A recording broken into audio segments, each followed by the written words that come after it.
Somewhere between a quiet road and an empty farmhouse, a thought begins to curl in the dark like smoke. The kind you don't want to finish. This is Iain Reid's I'm Thinking of Ending Things. He wrote it from that sleepless place where doubt creeps in and silence feels heavier than a confession. When the book arrived in 2016, it didn't shout. It just appeared on nightstands and quietly sold over 1 million copies worldwide. Reid had already earned his stripes as an award-winning essayist, but this novel made him the master of literary unease. In 2020, Charlie Kaufman turned it into a fever dream of a film. A quick note, the visuals in this video are created using today's technology. Not a perfect match for every scene, just a window into the atmosphere. And this isn't a word-for-word reading. It's a third-person retelling, meant to feel like someone walking beside you through the snow. You know that feeling, don't you? The car ride that stretches too long. The sentence that means something else entirely. Later, I'll share the behind-the-scenes details, what the film left out, what almost got cut, and what haunts Reid's own notebooks. But for now, you're in the passenger seat. The story begins.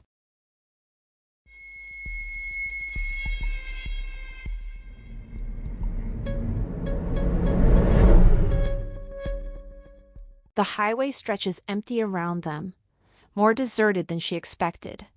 She watches it all slide past. Sky, trees, fields, fences, the gravel shoulders. So much to see, so few people. He offers to stop for coffee. She declines, then clarifies she wants to save her appetite for supper. He warns that his mother's been tired, so dinner won't be the usual spread. She asks whether his mom will mind the visit. He reassures her. His parents want to meet her. His mother will be happy. She comments on all the barns, on the unlit highways. He confirms it gets truly dark out here at night. 7 weeks. That's how long she calculates they've been together. A rare, intense connection, nothing she's ever felt before. She turns in her seat, tucking a leg beneath her, and asks how much he's told his parents about her. Enough, he says with a quick look she likes. She smiles. Then she admits her own parents don't know who he is. He seems to think she's joking. She isn't. She's had chances to mention him, but never felt certain enough.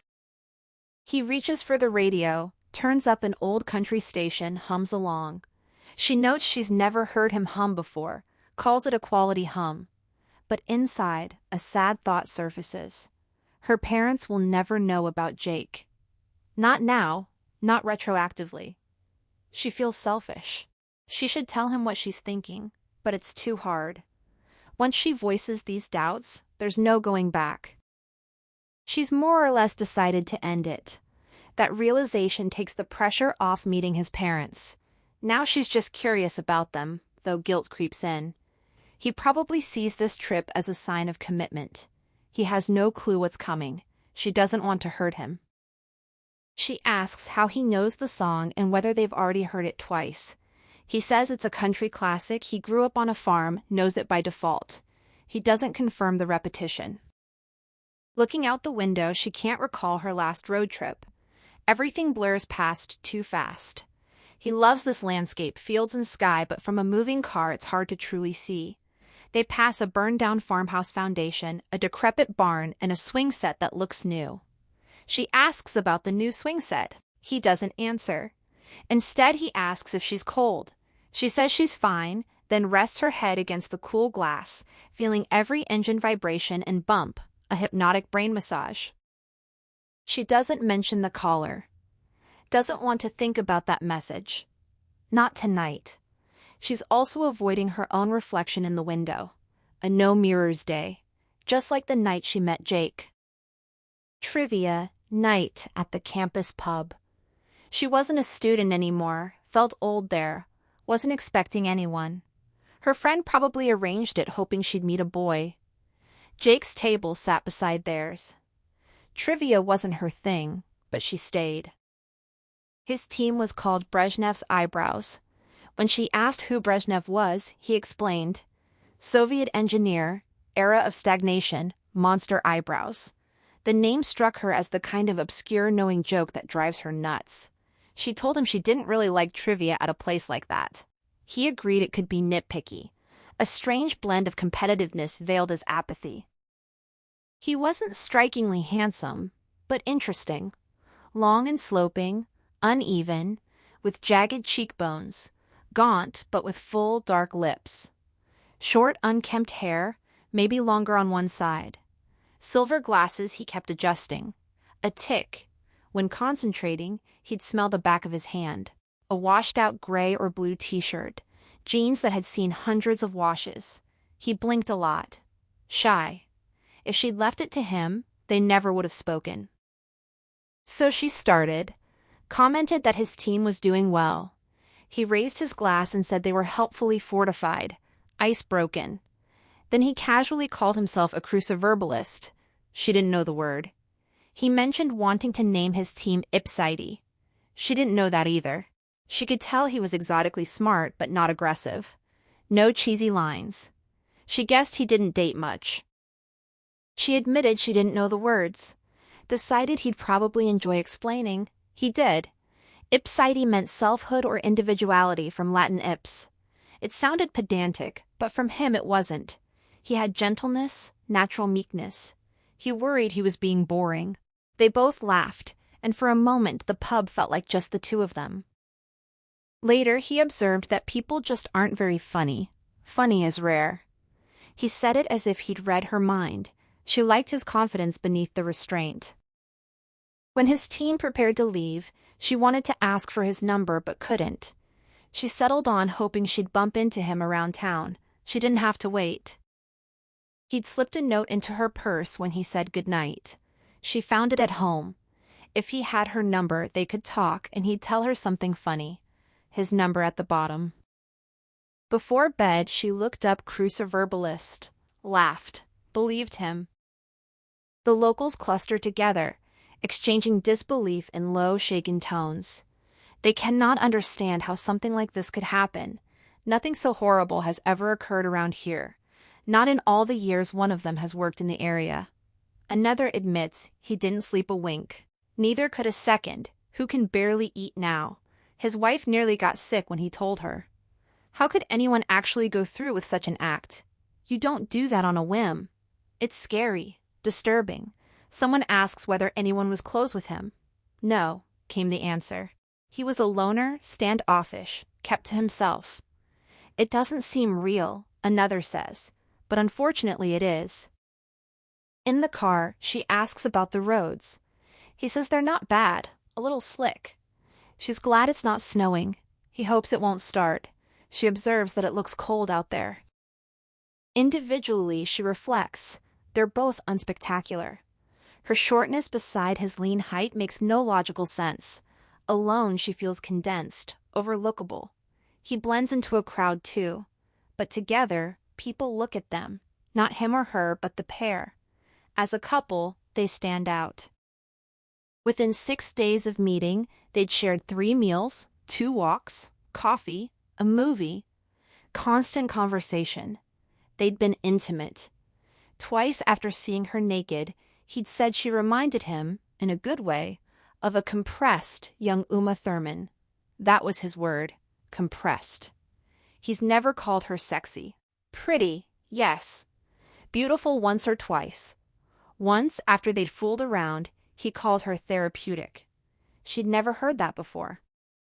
That night on her couch, after she'd made soup and they were sharing a bottle of gin straight from the bottle, making out felt more urgent than before. When the bottle was half gone, they moved to the bed. She took off her top. She unzipped his pants.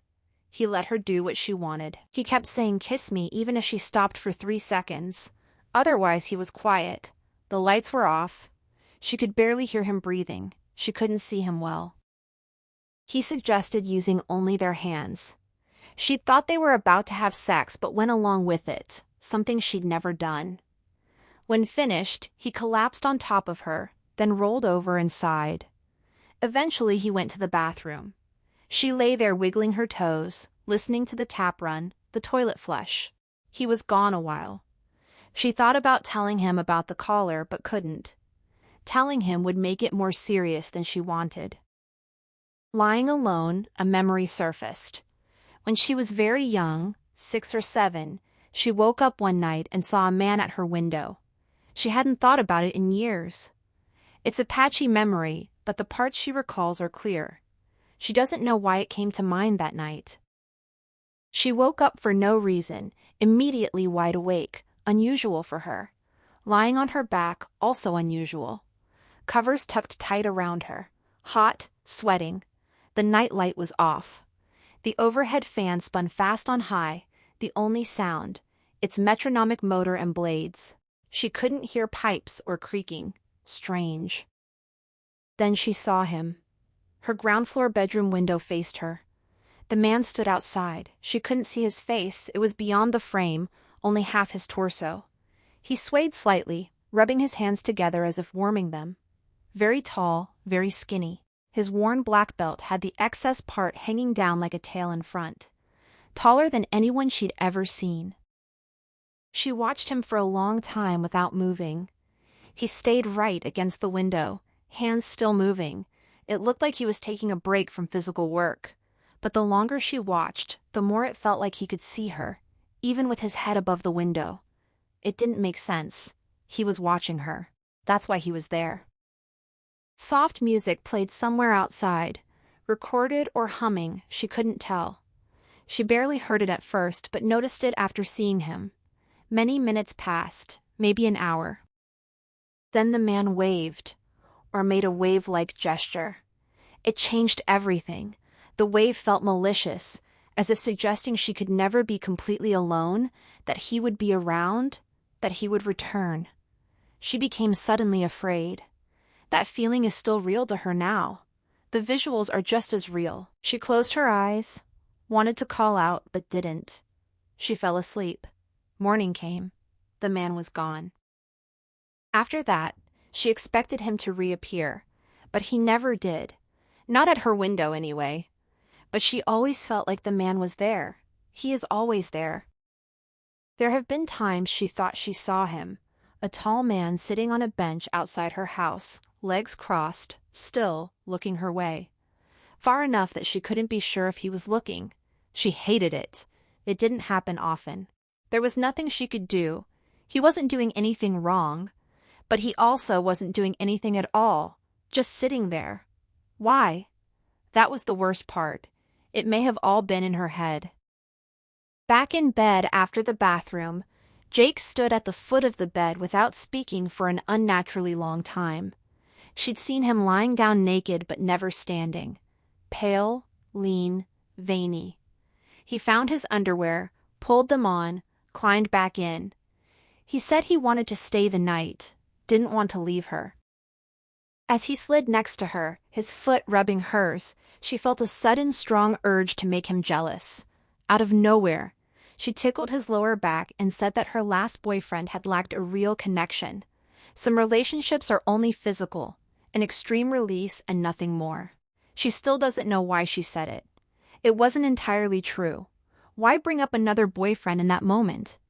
Jake didn't react. He just turned to face her and said to keep touching him. She was very tender, therapeutic. 5 minutes later, he was asleep. She lay hot, uncovered, watching her toes in the dark. Her phone rang from the kitchen. Too late for anyone to call. She didn't get up. It rang 3 more times. She couldn't sleep. They stayed in bed. She woke later than usual. Jake was gone. She was under the covers with a headache and dry mouth. The empty gin bottle was on the floor. She wore underwear and a tank top, but didn't remember putting them on.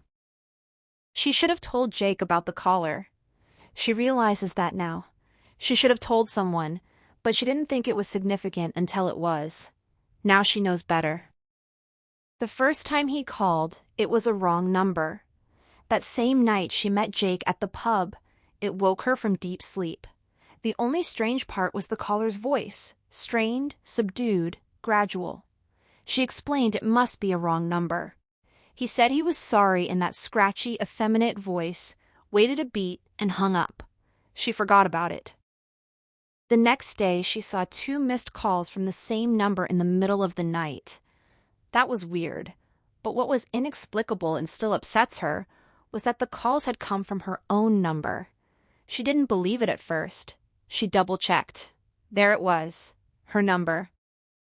3 or 4 days later, the caller left his first voice message. That's when it got eerie. She still has that message saved. She has all 7. She doesn't know why she's kept them. Maybe because she thinks she might tell Jake. She reaches into her purse, takes out her phone, and dials. Jake asks who she's calling. Just checking her messages, she says. She listens to the first saved message. She plays the message again while Jake drives, distracted. The caller's words are always the same. A single question to resolve, growing fear, a lack of lucidity, the sense that assumptions are correct. Now is the time for an answer. Just one question. No obvious threats. A sad voice. Maybe frustrated. Nonsensical, but not babble. This and Jake are the only interesting things in her life right now. She doesn't often have secrets.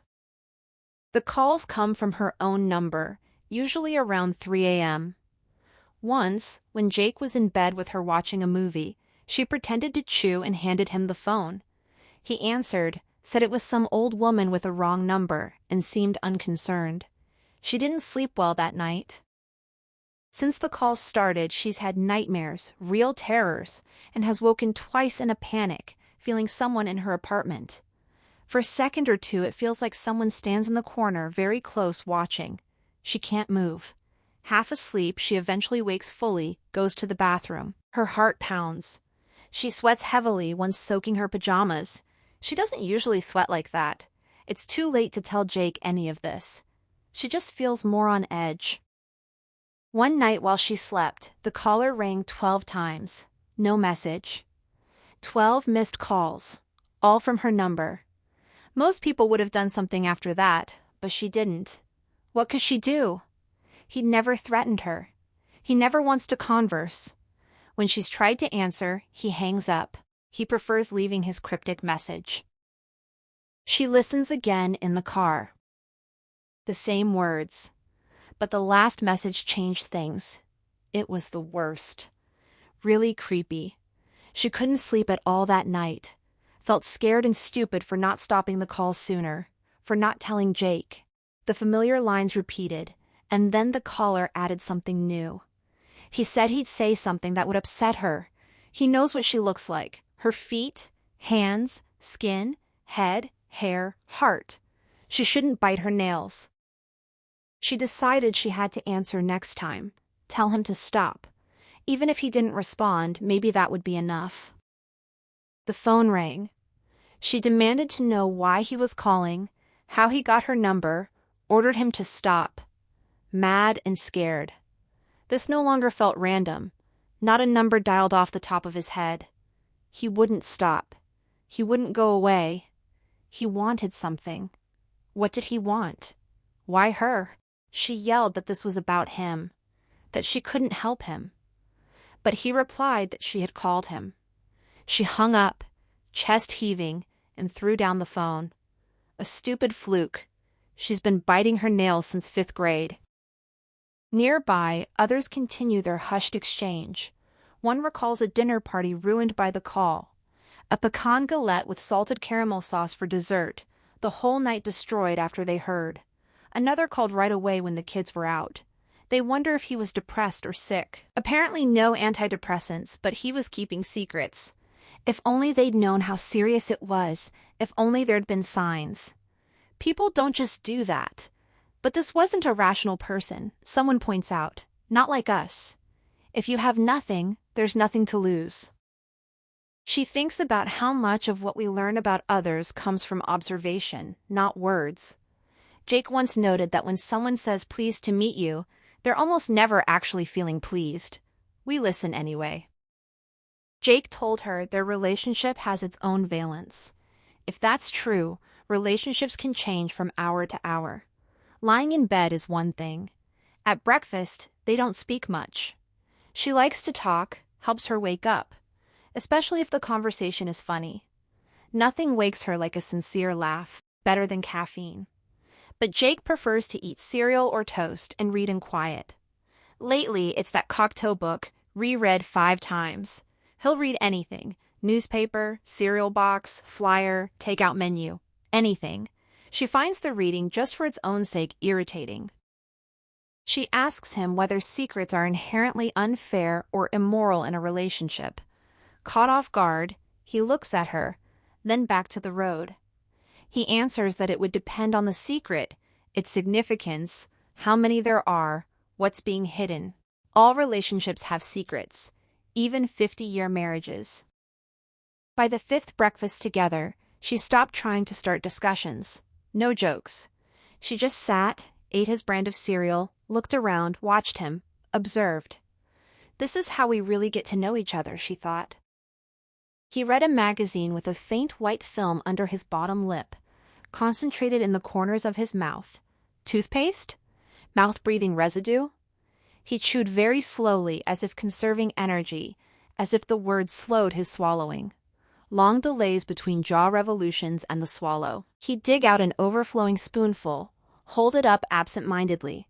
She thought he might drip milk onto his chin, but he never did.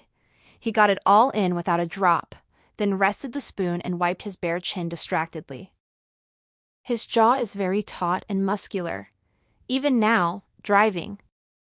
How can she stop herself from imagining breakfast with him 20 or 30 years from now? Would the white residue still appear every day? Would it be worse? Does everyone in a relationship think about this? She watches him swallow, that prominent Adam's apple like a gnarled peach pit stuck in his throat. Sometimes after large meals, his body makes sounds like a cooling car, liquid shifting through small spaces. Not so much at breakfast, more often after supper. She hates dwelling on these things. Unimportant. Banal. But now is the time to think about them before this gets more serious. This makes her crazy though, right? She's crazy for thinking about this stuff. She watches him drive and thinks, Jake is smart. He'll be a full professor before long, tenure, a good life. He's tall, clumsily physically appealing, attractively misanthropic. All things she would have wanted in a husband when she was younger. He checks every box. She's just not sure what any of that means now that she's watched him eat cereal and heard his body make hydraulic noises. She asks whether he thinks his parents have secrets.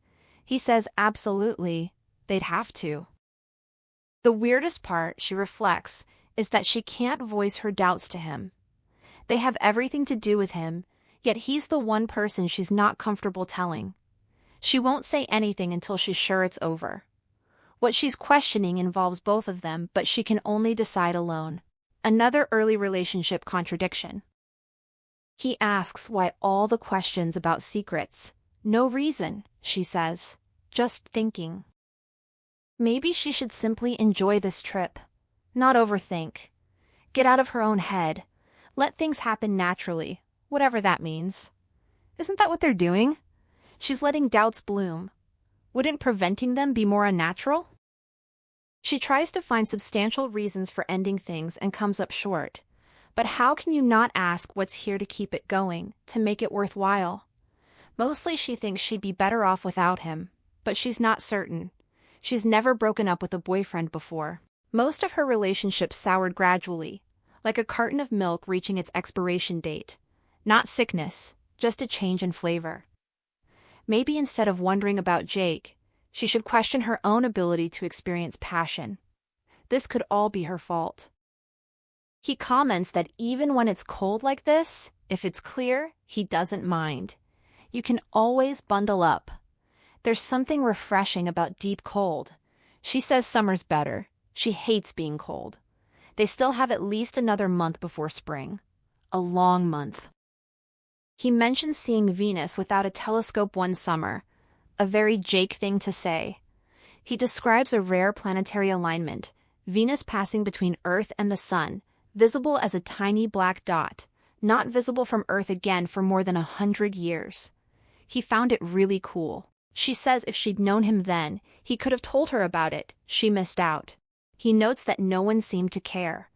A chance to see Venus, and most people were watching TV. No offense if that's what she was doing. She knows Venus is the second planet from the Sun, but not much beyond that. She asks if he likes Venus. Yes, he says. She asks why. He lists facts. 1 day on Venus equals about 115 Earth days.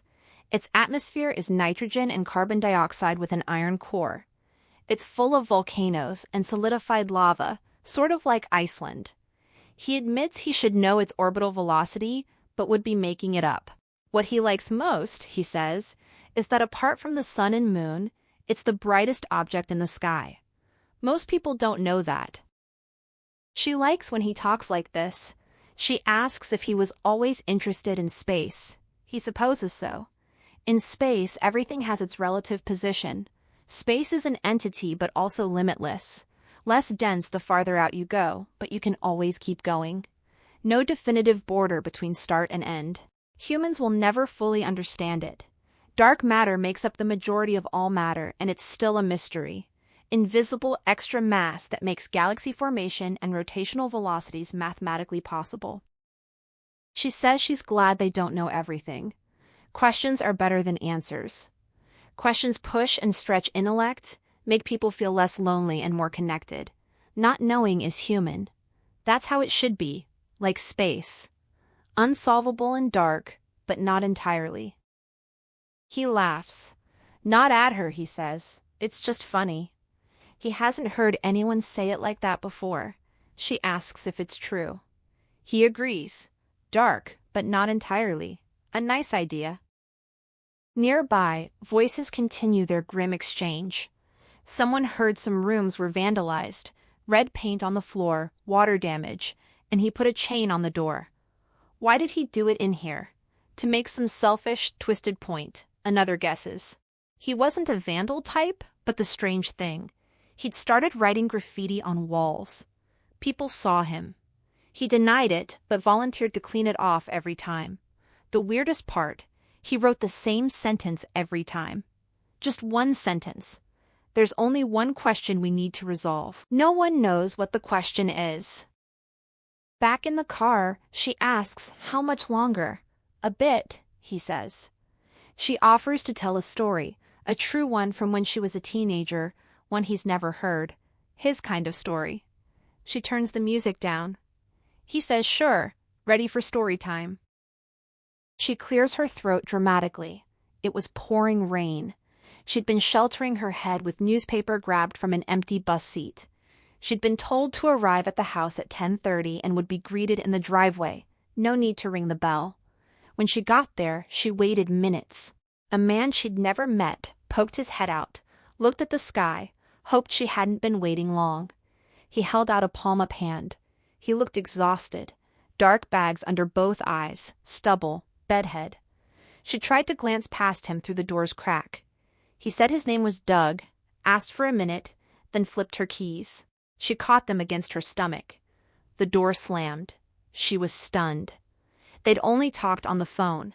The keychain was a large letter J.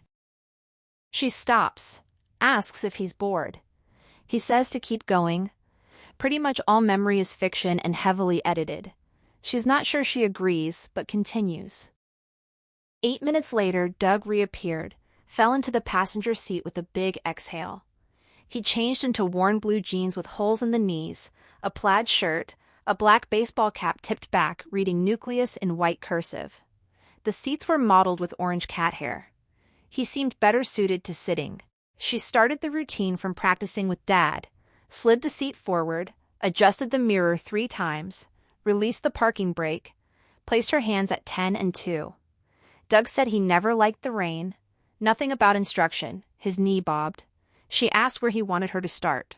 He said the rain threw things off. They'd have to wait it out. Through hand signals, he directed her into a coffee shop parking lot, asked if she wanted anything.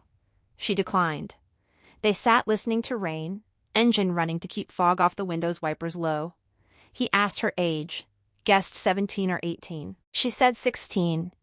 He said that was pretty old. His nails were like mini surfboards, long, narrow, dirty.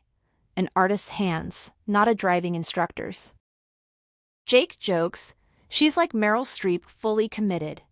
She says she'll breathe when she's done, Doug repeated that 16 wasn't young. Age was a strange umpire for maturity. He opened the glove box, took out a small book, asked if she knew anything about Jung. She said, not really, which wasn't entirely true. He found a place, cleared his throat, read aloud. The meaning of his existence is that life addressed a question to him. Or conversely, he himself is a question addressed to the world, and he must communicate his answer or else depend on the world's answer. She has it memorized. He gave her the book. He was in a giving mood. He said experience trumps age. They have to find ways to experience because that's how they learn, how they know. She asked why he liked teaching driving. Not his first choice, he said. Practical reasons. He'd grown to appreciate sitting in a car talking to others. He liked puzzles, and driving with another person as a metaphor. He reminded her of the Cheshire Cat, but a shy version. Jake admits he was into Jung for a while too. To really know themselves, they have to question themselves. He apologizes for interrupting.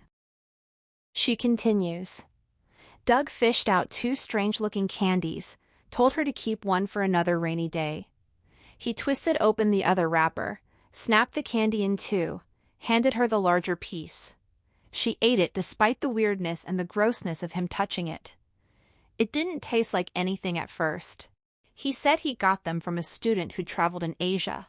Popular there, but he didn't think they were special. She started to taste a tang, a tartness. She started to like it. He said she still didn't know the most interesting part. All the wrappers printed a few directly translated English lines. He unfolded his wrapper. She read aloud. You are the new man. How delicious, cannot forget, special taste. Return the turn flavor.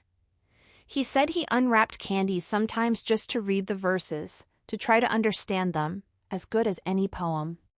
He said certain things in life are real cures for rainy days, for loneliness. Puzzles are like that. Each has to solve their own. 20 minutes in the lot with no real driving. Doug said the student who'd given him the candies was hopeless behind the wheel, the worst driver in the world, never going to pass, but he looked forward to those lessons. They'd have long chats, back and forth. She'd sometimes say things that blew him away. Her phone rings. She sees her own number displayed.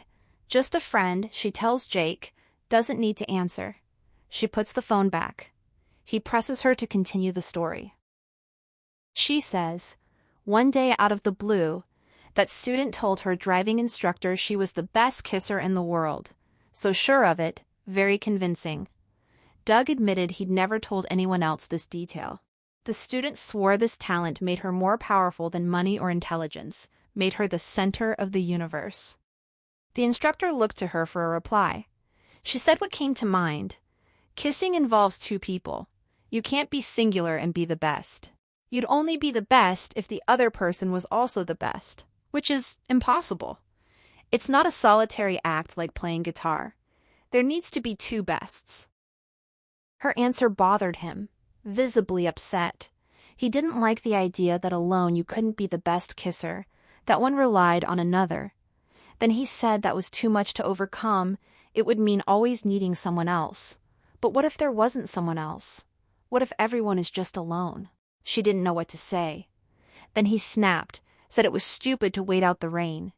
He told her to take a right out of the lot, indicated where to go with tilts of his head. Quiet after that. For the remainder of the lesson he was twitchy, disinterested, offered only basic driving advice while looking out the windshield, her first and last lesson. Since it was still raining, he offered to drop her off. Very little said. She pulled up in front of her house, said she'd keep practicing with her dad. He agreed that was a good idea. She left him there and ran inside. She finishes the driving lesson story. About a minute after running inside, she came back out. Doug was still there, now in the driver's seat, squished in tight because the seat and mirror were still positioned for her. She signaled him to lower the window. He slid the seat back first, then rolled it down. Before the window fully opened, she slid her head into the car, gently placed a hand on his left shoulder, her hair soaked. She told him to shut his eyes. He did, leaning toward her. And then, Jake interrupts, animated, shocked, almost angry. He can't believe she did this. What came over her? She's not sure, it just felt like she had to. He says this seems so unlike her. Did she ever see him after that? No, she says. That was it. Jake muses that the best kisser question is the kind of thing that stays with you. He passes a slow-moving black pickup they'd been following for the entire story. She tries to see the driver but can't. She asks what he meant when he said all memory is fiction. He explains, a memory is its own thing each time it's recalled, not absolute. Stories based on actual events share more with fiction than fact. Both are recalled and retold. Stories are how people learn and understand each other, but reality happens only once. This is when she's most attracted to him. Right now, when he says things like that. She notes that movies affect people even though they know it's not real. So does it matter if her story was made up? He says every story is made up, even the real ones. Another classic Jake line. He brings up the song Unforgettable. How much is truly unforgettable? Nothing, he says. Part of everything will always be forgettable no matter how good or remarkable. It literally has to be, to be. She starts to respond, that is the question, but he tells her not to. She isn't sure what to say. He plays with his hair, curling a piece at the back around his finger the way she likes. Then he looks at her. What would she say if he told her he's the smartest human on Earth? He's serious and it's relevant to her story. She guesses they've been driving at least 50 minutes. It's getting darker outside. No lights in the car beyond the dash and radio. She says, pardon? He laughs his small, sincere, ingested laugh. He repeats the question. How would she respond? She clarifies. He means the smartest human? He corrects her. He's not saying he is. He's wondering how she'd respond if he did. She says he's full of shit. He asks why it's ridiculous. She lists reasons. What does smart even mean? Book smarts versus building a fence, compassion, empathy, knowing how to connect with people. He agrees. That's all part of his question. She argues there might not even be a smartest person. He counters. There has to be. Whatever algorithm defines intelligence, someone meets the criteria more than everyone else. Someone has to be the smartest in the world. What a burden. He leans toward her. The most attractive thing in the world, he says, is the combination of confidence and self-consciousness blended in proper amounts. Too much of either, and all is lost. And she was right about the best kisser. Thankfully, you can't be the best kisser alone. Not like being the smartest. He leans back, reasserts both hands on the wheel. Anytime she wants a fence-building contest, just let him know. He never let her finish the story. She never kissed Doug. He assumed she did, but a kiss needs two people who want to kiss, or it's something else. Here's what really happened. She went back to the car, leaned in the window, opened her hand to reveal the tiny wrinkled candy wrapper Doug had given her. She uncrumpled it and read aloud, my heart alone with its lapping waves of song, longs to touch this green world of the sunny day. Hello, she still has that wrapper somewhere. After reading the lines, she turned and ran back inside. She never saw Doug again. Nearby, the others keep talking. He had keys. Wasn't scheduled to be there, but he had keys. There was supposed to be re-varnishing done during the break, right at the start of the holidays so it would dry. The varnish scent can be strong. Toxic? Possibly if that's all you were breathing. Someone asks about autopsy results. Another will look into it. Was it messy? You can imagine. They shouldn't get into details right now. They hear a breathing apparatus, a gas mask, was found near the body, but an old one. Unclear if it still worked. There's so much they don't know about what really happened, and the only one who could tell them is gone. In the car, Jake starts talking about aging, a topic they've never discussed. He thinks getting old is good, inevitable. It seems negative because of the overwhelming obsession with youth.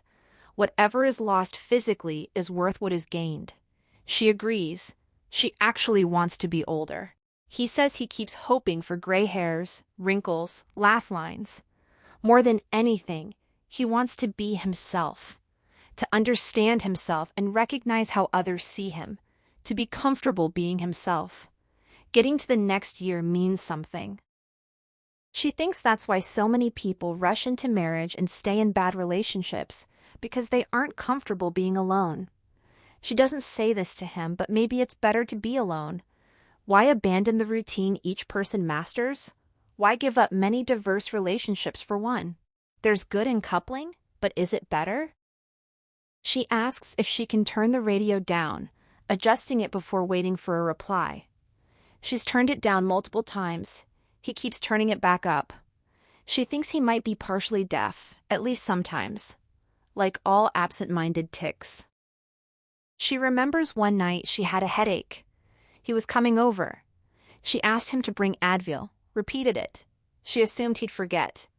Jake forgets things, a scatterbrained professor cliché. When he arrived, she didn't mention the pills. He didn't either, not at first. Then out of the blue, he said, "Your pills." Pushed a hand into his pocket, had to straighten his legs to get it in. He didn't just pull out 2 pills. He handed her a small ball of Kleenex wrapped up and sealed with a single piece of tape, like a large white Hershey's Kiss. Inside were 3 pills, an extra in case she needed it. She thanked him. To her, the wrapping was significant. He wouldn't have done that for himself. It threw her off, made her rethink things. She was going to break up with him that night. Maybe. It could have happened, but he put her pills in the Kleenex. Are small critical actions enough? Small gestures make people feel good. Small things connect people. They feel like everything. A lot depends on them. It's not unlike religion and God, belief in constructs that help people understand life and provide comfort. The idea that people are better off with one person for the rest of their lives is not an innate truth of existence. It's a belief they want to be true. She reflects that forfeiting solitude and independence is a much greater sacrifice than most realize. Sharing a habitat, a life, is harder than being alone. Coupled living seems virtually impossible. Finding another person to spend all your life with, to age and change with, to see every day, to respond to their moods and needs. It's funny Jake brought up intelligence earlier. It's like he knew she's been thinking about that. Is intelligence always good? What if it's wasted? What if it leads to loneliness rather than fulfillment, to pain, isolation, regret instead of productivity and clarity? Jake's intelligence initially attracted her, but in a committed relationship, is it good for her? Would someone less intelligent be easier to live with? Logic and intelligence aren't linked with generosity and empathy. Not his, anyway. He's a literal, linear, intellectual thinker. How does that make 30, 40, or 50 years together more appealing? She turns to him. She knows he doesn't like talking about work, but she's never seen his lab. What's it like? He asks what she means. She says it's hard to envision. He says to picture a lab. That's pretty much it. She asks if it smells like chemicals, if there are lots of people. Yes, usually. She asks about distractions, concentration. Usually fine, he says. Every now and then a disturbance. Once he had to shush a colleague. That's never fun. She knows how he is when focused. At those times, he says, he doesn't even want to hear the clock. She thinks the car must be dusty, or maybe the vents. Her eyes feel dry. She adjusts the vent toward the floor. She asks for a virtual tour of the lab. Now? Yes, he can do that and drive. What would he show her if she visited? For a while he says nothing, just looks ahead. Then he starts. First, the protein crystallography room. She encourages him. She knows his work involves ice crystals and proteins, a postdoc and thesis. He describes the 2 crystallization robots that screen a large area of crystallization space using sub-microliter volumes of difficult-to-express recombinant proteins. She likes hearing this. He continues. She'd probably be interested in the microscope room with the 3-color turf. total internal reflection fluorescence, as well as the spinning disk microscope that tracks fluorescently tagged single molecules in vitro or in vivo with nanometer precision. Go on, she says. He describes the temperature-controlled incubators growing large volumes, more than 20 liters, of yeast and E. coli cultures genetically engineered to overexpress proteins of their choosing. As he talks, she studies his face, neck, hands. She can't help herself. He describes the two ACTA FPLC systems, fast protein liquid chromatography, that purify any protein quickly using affinity, ion exchange, and gel permeation chromatographies. She wants to kiss him as he drives. He mentions the tissue culture room where they grow and maintain mammalian cell lines for transfection or harvesting cell lysate. Then he pauses. She says, go on. He says then she'd be bored and ready to leave. She could say something right now, alone in the car. Perfect time. She could say she's been thinking about the relationship only in the context of herself, or ask if that's irrelevant because a relationship can't be sliced in two, or be completely honest and say she's thinking of ending things. But she doesn't. Maybe meeting his parents, seeing where he comes from, will help her decide. She thanks him for the tour. She watches him drive, that messy, slightly curled hair, that exquisite posture. She thinks about those 3 tiny pills wrapped in Kleenex. It changes everything. So nice of him. They'd known each other only about 2 weeks when Jake left town for 2 nights. They'd seen each other or spoken almost every day since meeting. He hated texting, 1 or 2 texts max, then he'd call. He likes talking and listening. It was weird to be alone again for those 2 days. What she'd been used to before now felt insufficient. She missed him. Corny, but she felt like a part of her was gone. Getting to know someone is like putting a never-ending puzzle together. The small details she knows about Jake, well-done meat, avoiding public bathrooms, hating when people pick their teeth with fingernails, are trivial compared to the large truths that take time to reveal themselves. After so much time alone, she started to feel like she knew him really well. Seeing someone constantly makes it intense. It was intense. She thought about him all the time. They could talk for hours on the floor, the couch, in bed, discussing, debating, asking questions.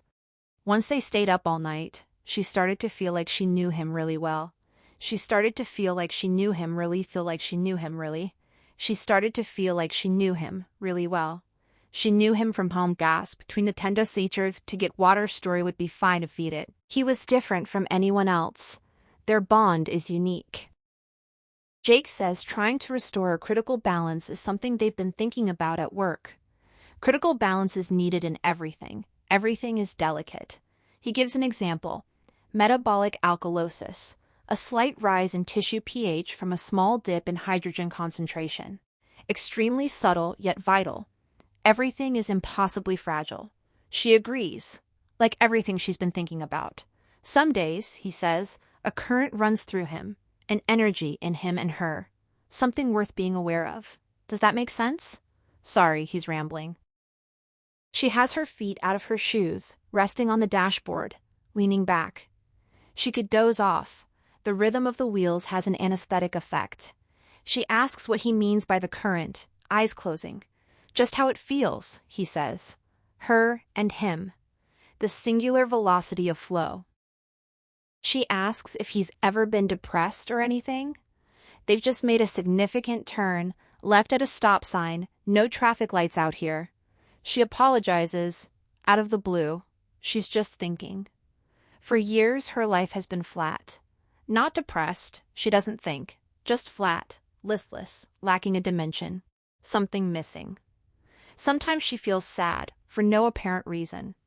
Does this happen to him? Not particularly, he says. He used to worry as a kid, insignificant things, strangers. Trouble sleeping, stomach aches. Young, maybe 8 or 9. When it got bad, his mom made what she called kids' tea, mostly milk and sugar, and they'd sit and talk about what he'd been worrying about. He never worried about dying, but about people in his family dying. Abstract fears. For a while he worried one of his limbs might fall off. He explains.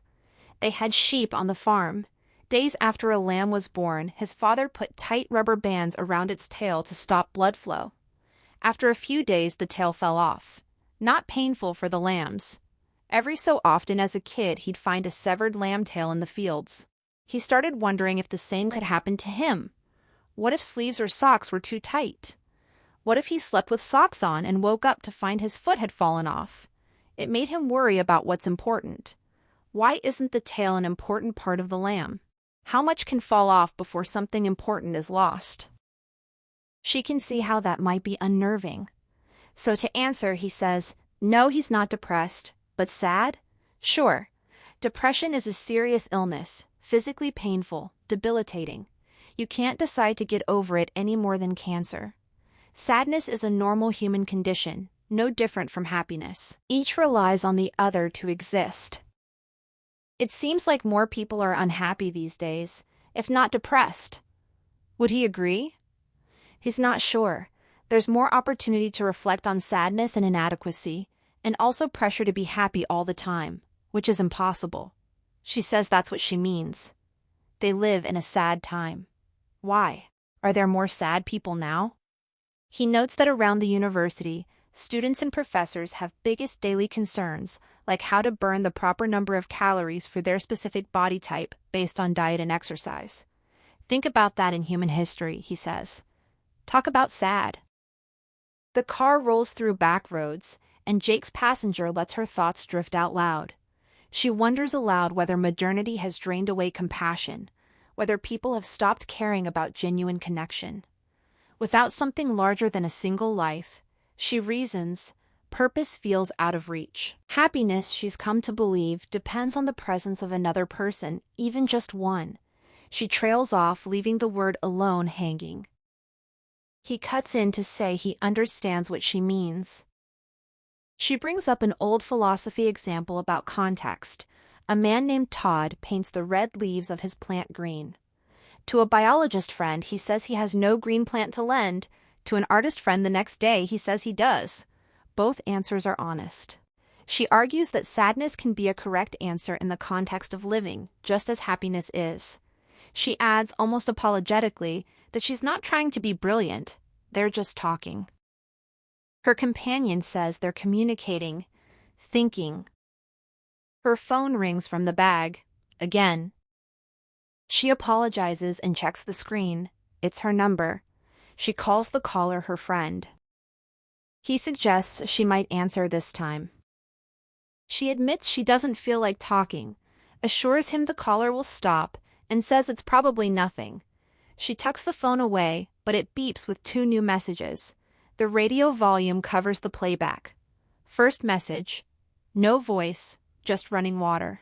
Second message, more running water, footsteps, hinges, a door closing. Her face warms. It's him. It has to be. He asks if anything's important. She says no, trying to sound casual. She knows she'll have to deal with this later, tell someone, but telling Jake now would mean admitting she's been lying. The running water plays on. She doesn't understand why he's doing this. He presses gently. 2 calls in a row, not even texts, seems important. She says people can be dramatic. She'll talk to her friend tomorrow. Her phone's about to die anyway.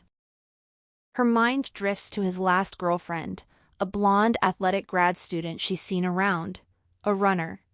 He's confirmed they dated, says they're still not close friends, had coffee once before he and his current passenger met at a pub. She knows she sounds jealous. She tells herself she's just curious. She's also not a runner. She'd like to sit down with the ex over tea, ask what attracted her to him, why it didn't last, who ended it, how long the decision took. She's asked him before. He stays coy, says it wasn't long or serious.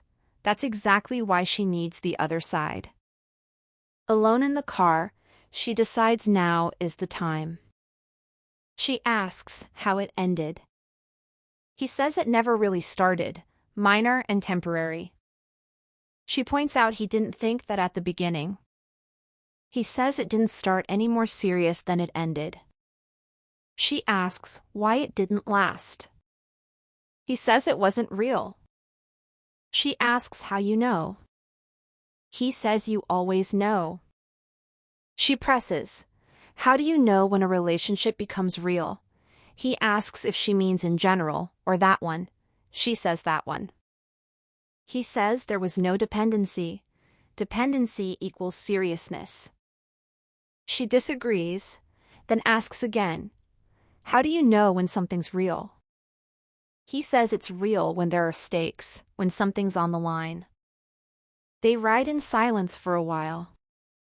She asks if he remembers the older woman across the street from her. He gives a non-committal yes. She explains that the woman and her husband stopped sleeping in the same bed, not just sex, but the sleeping itself. They preferred their own space, away from snoring and shifting. Her husband snores viciously. She finds this deeply sad.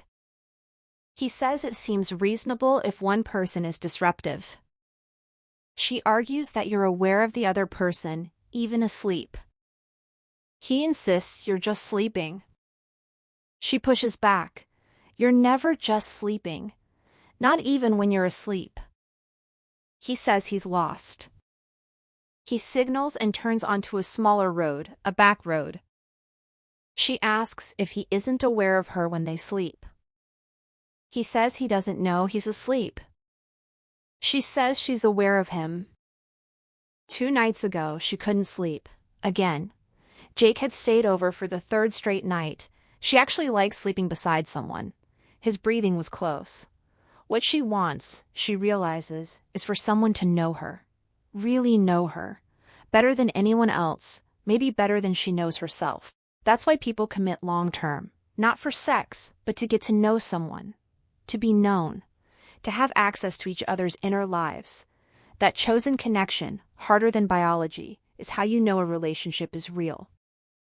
She likes that thought. In bed that night, she looked at him. Stable. Babyish. Smaller without stress and tension. No teeth grinding, no fluttering lids. A different person asleep. Awake, he always simmers with intensity. Little twitches and ticks.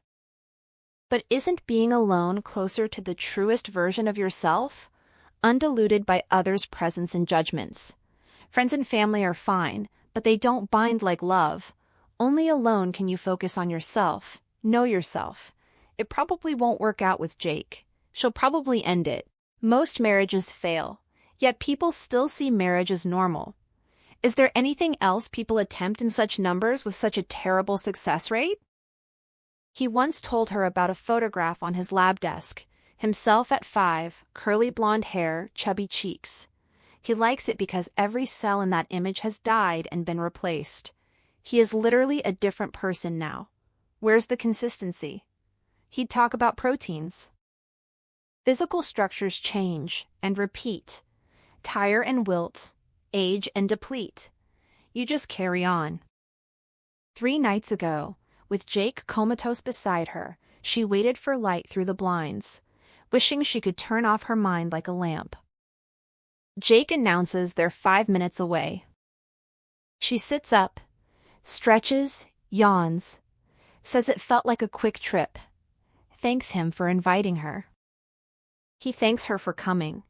Then for no clear reason he adds that you also know things are real when they can be lost.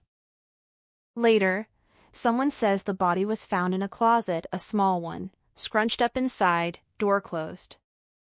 Another voice feels sad and angry. Why not reach out?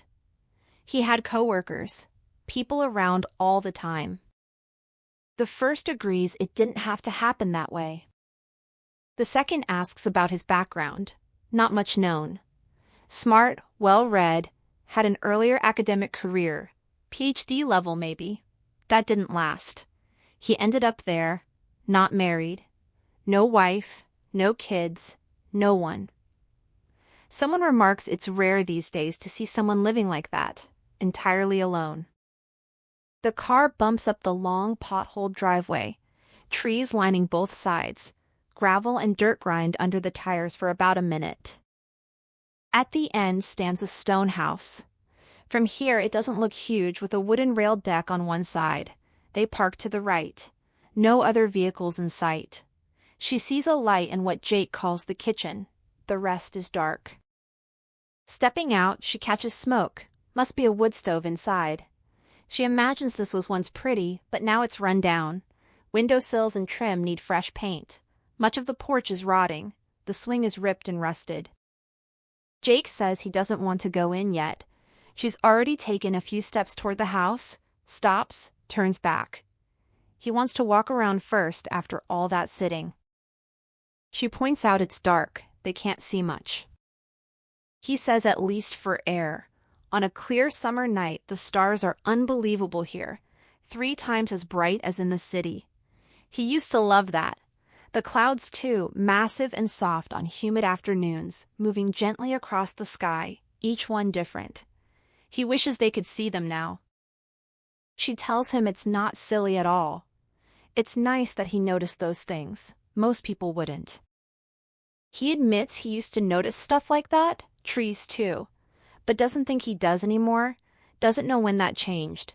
Then he notes it's damn cold when snow crunches like this, not the wet snowball-making kind. He walks ahead, his bare hands red. She wishes he wore gloves. The interlocking stone path from the lane to the barn is uneven and crumbling. She appreciates the fresh air, but it's frigid, not crisp. Her legs are numb. She thought they'd go right inside to greet his folks. That's what she expected. She's not wearing warm pants or long underwear. Jake's giving her what he calls the abridged tour. A blustery night feels like a weird time to survey property. She can tell he really wants her to see it. He points out the apple orchard, where the veggie gardens grow in summer. They approach an old barn. "The sheep are in there," he says. His dad probably gave them grain an hour ago. He leads her to a wide door that opens from the top half. They walk in. Dim light, silhouettes. Most sheep lie down, a few chew. She can hear it. The sheep look spiritless, immobilized by cold, their breath floating up. They stare vacantly. The barn has thin plywood walls and cedar pillars. The roof is sheet metal, aluminum maybe. Several walls are cracked or holed. It seems a dreary place to pass time. Not what she pictured. She says nothing to Jake. It smells. He identifies the chewing as cud, semi-digested food they regurgitate and chew like gum. Beyond the odd bolus sighting, he says, not much excitement in the barn at this hour. He leads her out. Something more disturbing than cud waits outside. 2 woolly carcasses stacked against the barn wall. Limp, lifeless. No blood, no gore, no flies, no scent, no signs of decay. They could be synthetic. She wants to stare but also wants to get farther away. She's never seen dead lambs before, except on her plate with garlic and rosemary. It strikes her that there are varying degrees of dead, like varying degrees of everything. Alive, in love, committed, sure. These lambs aren't sleepwalking or discouraged or sick or thinking of giving up. They're extremely dead. 10 out of 10. She calls to Jake, who's walking ahead away from the barn. He's hungry now, she can tell, and wants to hurry inside. The wind picks up. She asks what will happen to the lambs. He yells back over his shoulder, "Does she mean the dead ones?" "Yes." He doesn't reply. Keeps walking. She's not sure what else to say. Why didn't he say anything about them? She'd rather ignore them, but now that she's seen them, she can't. She asks again if anything will happen to them. He says he doesn't know. What does she mean? They're already dead. Does he mean they stay there or get buried? Probably burn them at some point in the bonfire when it gets warmer in the spring.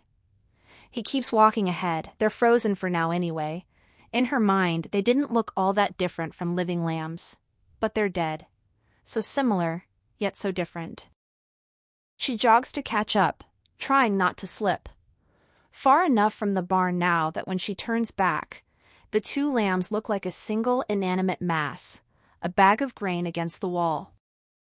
He calls for her to come on. He'll show her the old pig pen. They don't have pigs anymore, too much work. She follows along the path until he stops. The pen looks abandoned, untouched for years. That's her feeling.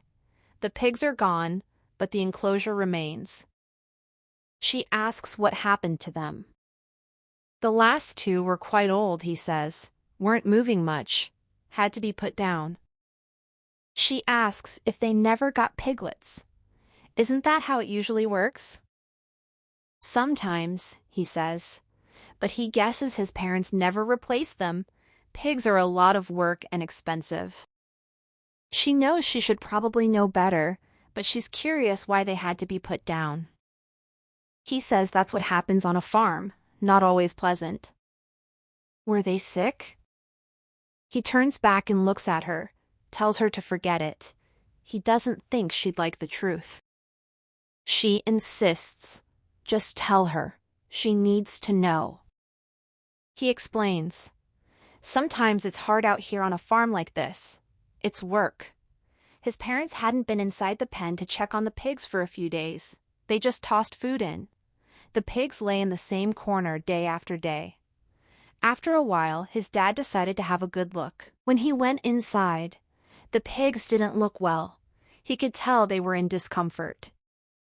He decided to try to move them.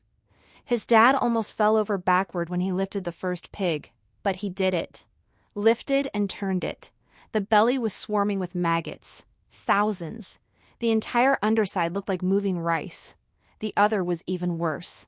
Both pigs were being eaten alive, from the inside out. From a distance they seemed content, relaxed. Up close, a different story. Life isn't always pleasant. She swears under her breath. The pigs were old, their immune systems probably shot. Infections set in. Rot. They live in filth. Probably started with a small cut, flies landing in the wound. His dad had no choice but to put them down. Jake steers them out and starts walking again, crunching through the snow. She tries to use his same compressed footsteps. She calls them poor creatures, but she gets it.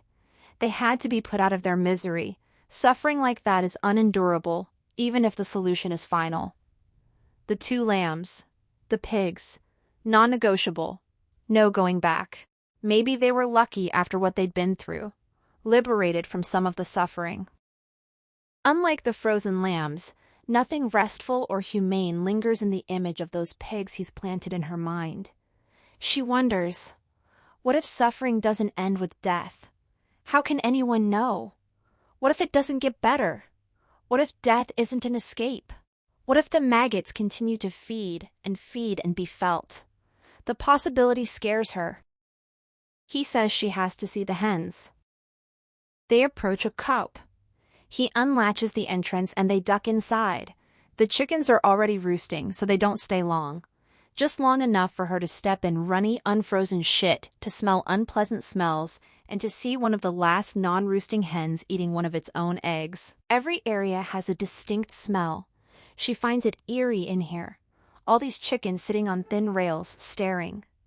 They seem more disgruntled by their presence than the sheep were. He explains that chickens do that sometimes, eat eggs, if the eggs aren't collected.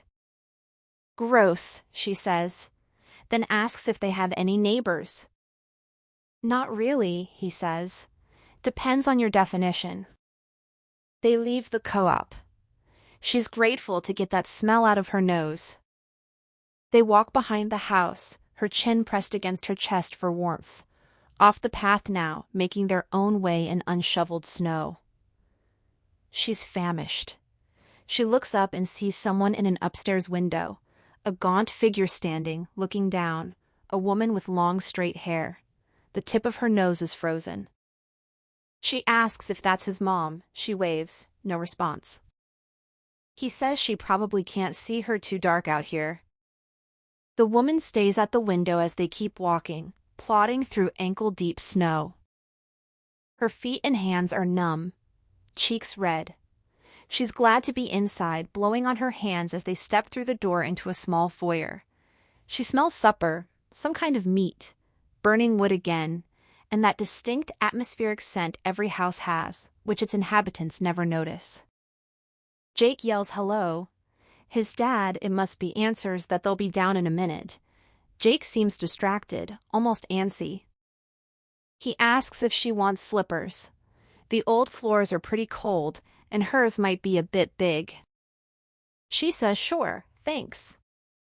He rummages through a wooden bin by the door filled with hats and scarves, digs up worn blue slippers, his old ones. He knew they were in there. What they lack in appearance, he says, they make up for in comfort. He holds them in both hands, examining, cradling them. He says he loves these slippers, more to himself than to her.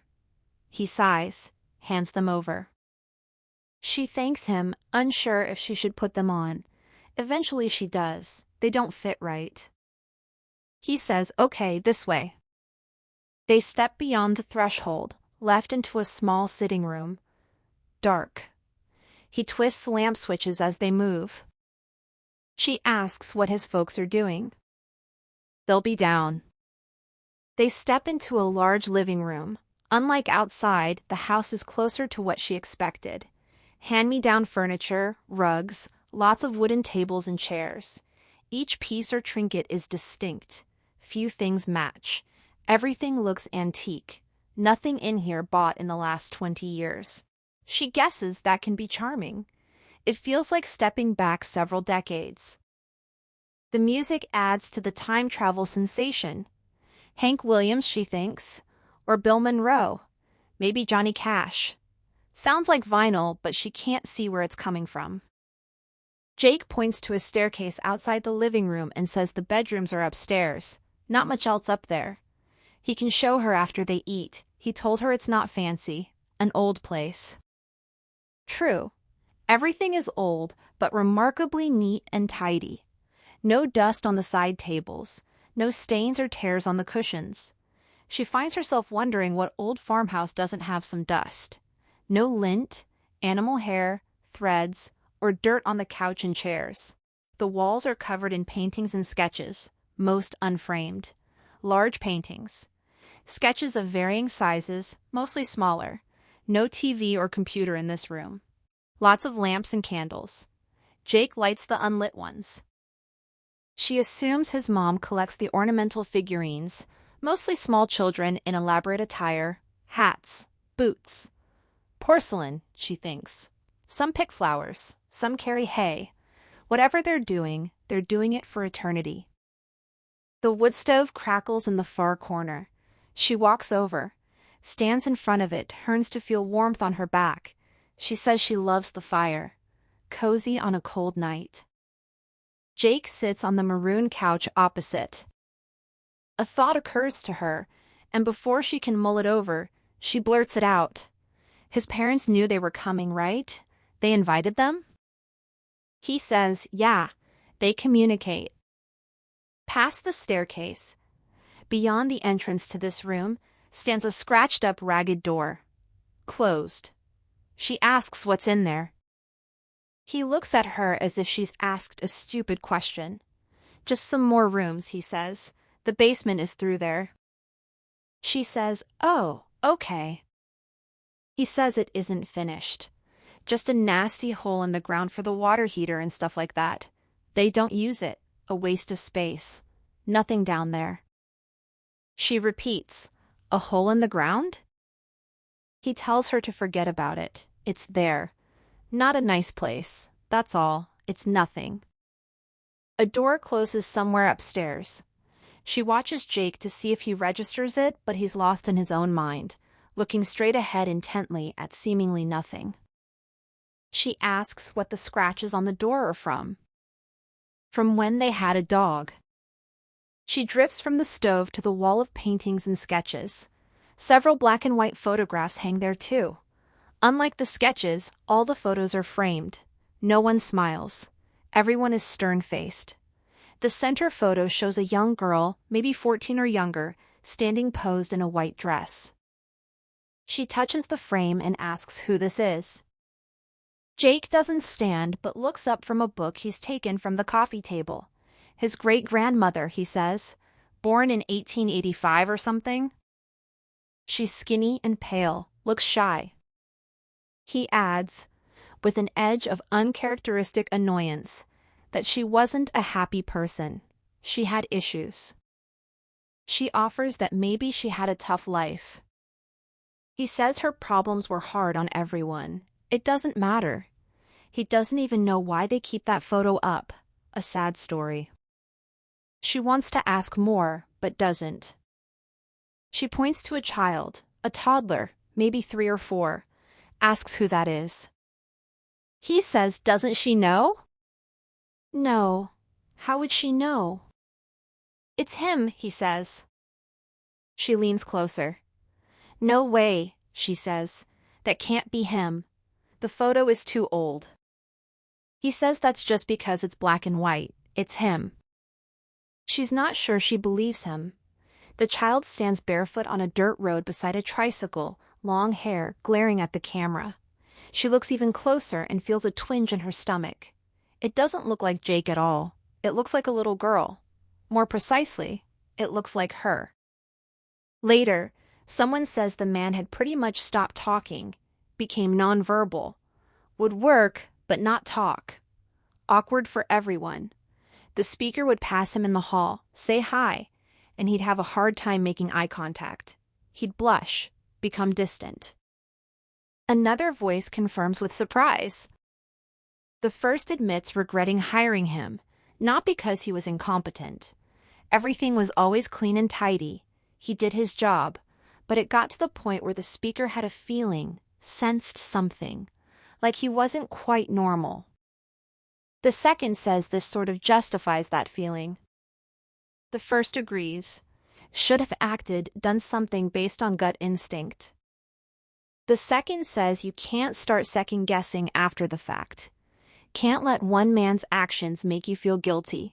This isn't about them. They're the normal ones. It's only about him. The first says that's right. Good to be reminded. So what now? Asks the second. Try to forget this, all of it. Find a replacement. Move on. At the table now, the smells are very good, thankfully. They skipped lunch to prepare for this meal. She wanted to ensure she'd be hungry, and she is.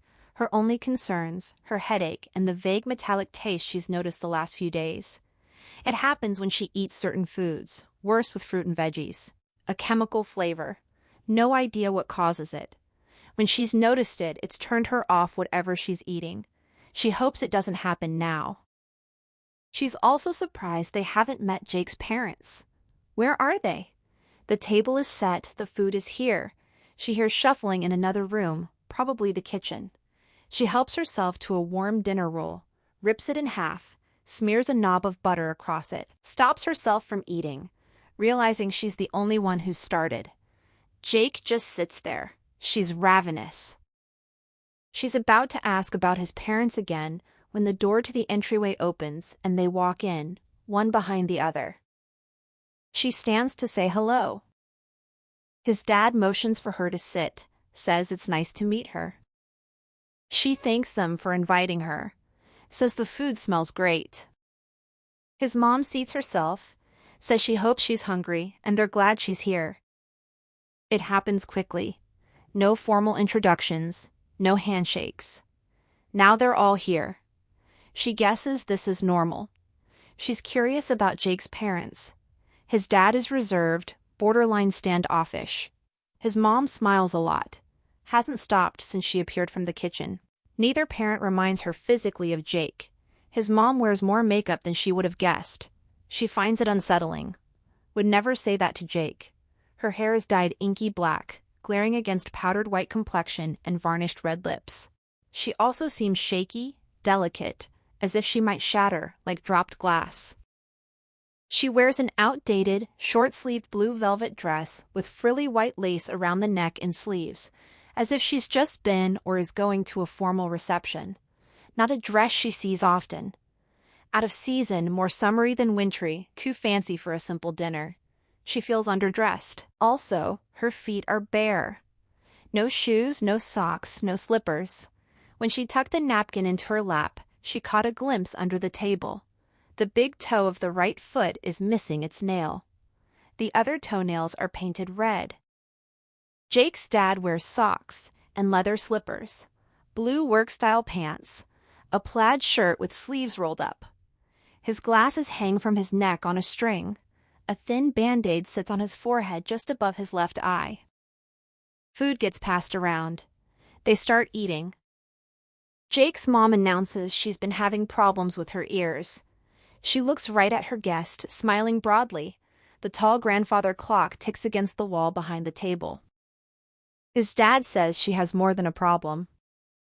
She says tinnitus. It is what it is. The guest looks at Jake, then back at his mom, apologizes, and asks what tinnitus is. His father says it's not very fun. No fun at all. His mom agrees. She hears a buzzing in her ears, in her head, not all the time, but a lot. A steady buzzing in the background of life. At first they thought it was just earwax, but it's not. The guest says that's terrible, glancing at Jake again. No reaction. He continues shoveling food into his mouth. She thinks she's heard of this before. She says her hearing is generally getting worse. It's all related. His dad says she asks him to repeat himself all the time. He sips his wine, she sips hers. And the voices, his mom adds, she hears whispers. Another wide grin. The guest looks at Jake harder this time, searching his face for answers. Gets nothing. He needs to step in here, help her. He doesn't. Right then, as she's looking at Jake for help, her phone starts ringing. Jake's mom jumps in her chair, her face warms. This isn't good. Her phone is in her purse down beside her chair. Finally, Jake looks up. She apologizes, says she thought it was dead. He asks if it's her friend again, calling all night. Jake's mom suggests she should answer. They don't mind if her friend needs something. She says no, nothing important. Maybe it is, his mom says. The phone keeps ringing. No one speaks. After a few rings, it stops. His dad says these symptoms sound worse than they really are. He reaches over, touches his wife's hand, not like what you see in the movies. She hears the beep of a message left. Another one. She doesn't want to listen, but she knows she'll have to. Can't ignore this forever. Jake's mom calls the whispers, as she names them, not really voices like yours or mine. They don't say anything intelligible. His dad says it's tough on her, especially at night.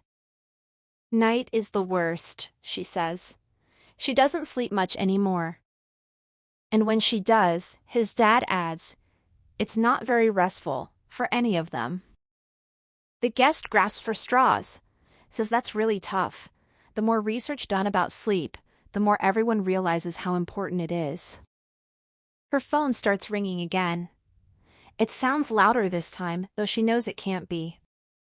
Jake says seriously, she better answer that. He rubs his forehead. His parents exchange a glance, but say nothing. She's not going to answer. She can't. She apologizes, says this is annoying for everyone. Jake stares at her. His dad says those things can be more trouble than they're worth at times. His mom says sleep paralysis is a serious condition, debilitating. His dad asks if she's heard of it. She thinks so. She can't move, but she's awake, his mom says, conscious. His father becomes animated, gesturing with his fork. Sometimes he wakes up in the middle of the night for no reason. He turns over and looks at her. She lies there on her back, perfectly still, her eyes wide open, terrified. That always scares him. He'll never get used to it. He stabs at his food and chews. His mom says she feels a heavy weight on her chest, often hard to breathe. Her phone beeps again. A long message this time, she can tell. Jake drops his fork. Everyone turns to him. He apologizes. Then quiet. She has never seen Jake so singularly focused on his plate. He stares at it but has stopped eating. She wonders if her phone put him out, or if she said something that bothered him. He seems different since they arrived, his mood, as if she's sitting here alone. His father asks how the drive was, prompting Jake to speak at last. He says it was fine. Busy at first, but after about half an hour, the roads calmed right down. His father notes these country roads don't get a lot of use. She notices Jake is similar to his parents in ways beyond appearance, subtle movements, gestures. Like them, he runs his hands together when thinking. He converses like them too, a sudden redirection away from topics he doesn't want to discuss. Seeing someone with their parents is a tangible reminder that everyone is a composite. Jake's mother says people don't like driving in the cold and snow, and she doesn't blame them. Nothing around here for miles. The empty roads make for relaxing trips though, especially at night. And with the new highway, his dad adds, none of these back roads ever get used anymore. You could walk home down the middle and not get run over. His mother laughs and says it might take a while and be a bit cold, but he'd be safe. The guest doesn't understand why she's laughing. She admits she's used to fighting traffic, so the drive was nice. She hasn't spent much time in the country. His mother asks if she's from the suburbs. Born and raised, she says. About an hour outside the big city. His mother says they've been to her part of the world. It's right near the water, isn't it? Yes, she says. His mother then says she doesn't think they've ever been there. The guest doesn't know how to reply. Isn't that a contradiction? Jake's mom yawns, tired either by the memory of past travels or the lack of them. His dad says he's surprised she doesn't remember the last time they were there. She says she remembers lots of things. Jake was here before with his last girlfriend. She winks at the guest, or something in the wink genus. The guest can't tell if it's a tic or deliberate. She asks Jake if he remembers all that food they ate. He says it's not memorable. He's finished his meal, plate fully cleaned. She's not half done. She turns to her food, cutting rare meat, dark and crusty outside, pink and oozy inside. Traces of juice and blood on her plate. Some jellied salad untouched. Her hunger has diminished. She mashes potato and carrot onto a morsel of meat and eats. His mom says it's so nice to have her here. Jake never brings girlfriends around. This is really great. His father agrees. Too quiet around here when they're alone, and his mother has an idea. It'll be fun. Everyone looks at her. She says they used to play games a lot to pass the time. There was a favorite, and she thinks the guest would be great at it. Why doesn't she do, Jake? His dad answers immediately. Yes, right. Good idea. Jake looks at her and then back down, holding his fork over his empty plate. The guest asks if she means impersonate Jake. Is that the game? Yes, says his mom. Do his voice, talk like him, do whatever like him. Oh, that would be fun. His father puts down his cutlery. This is such a good game. She says she's not very good at that kind of thing. Do his voice, his mother insists, just for a laugh. She looks at Jake. He won't make eye contact. She says okay, stalling. She doesn't feel comfortable imitating him in front of his parents, but doesn't want to disappoint them. They wait, staring. She clears her throat, deepens her voice, announces she's Jake, and declares that biochemistry has many virtues. So too do literature and philosophy. His father smiles and nods. His mother grins ear to ear. She's embarrassed. She doesn't want to play this game. His dad says not bad at all. His mom says she knew she'd be good. She knows him, inside and out. Jake looks up. He'll go, he says. First thing he's said in a while. He doesn't like games. His mother claps. That's the spirit. Jake starts talking in what's clearly meant to be her voice. slightly higher pitch than his own, but not comically high. He's not mocking her, he's mimicking her. Subtle but accurate hand and facial gestures, brushing invisible hair behind an ear. Startling, precise, off-putting, unpleasant. This isn't a gag impersonation. He's taking it seriously. Too seriously. He's becoming her in front of everyone. She looks at his parents, wide-eyed, enjoying the performance. When Jake finishes, a pause, then his dad bursts out laughing. His mom buckles over too. Jake's not laughing. A phone rings. Not hers. The farm's landline, sharp from another room. His mother says she'd better get that after the third ring, chuckling as she walks away. His father picks up his fork and knife and resumes eating. She's no longer hungry. Jake asks her to pass the salad. She does. He doesn't say thank you. His mom returns. Jake asks who it was. No one, she says, sitting down. Wrong number. She shakes her head and stabs a carrot medallion with her fork. Then she tells the guest she should check her phone. Really, they don't mind. The guest feels a twinge as she's eyed. She can't eat dessert. Not only because she's full.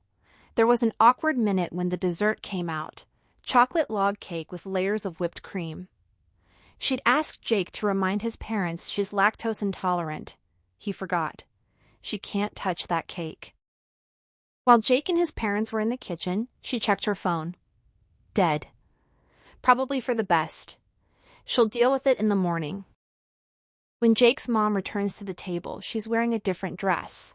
No one else seems to notice. Maybe she does this all the time? Changing outfits for dessert? Same style, different color. Like a computer glitch caused a small distortion. Maybe she spilled something on the other one. She's also put a Band-Aid on the big toe that has no nail. His father asks again if they can get her something else.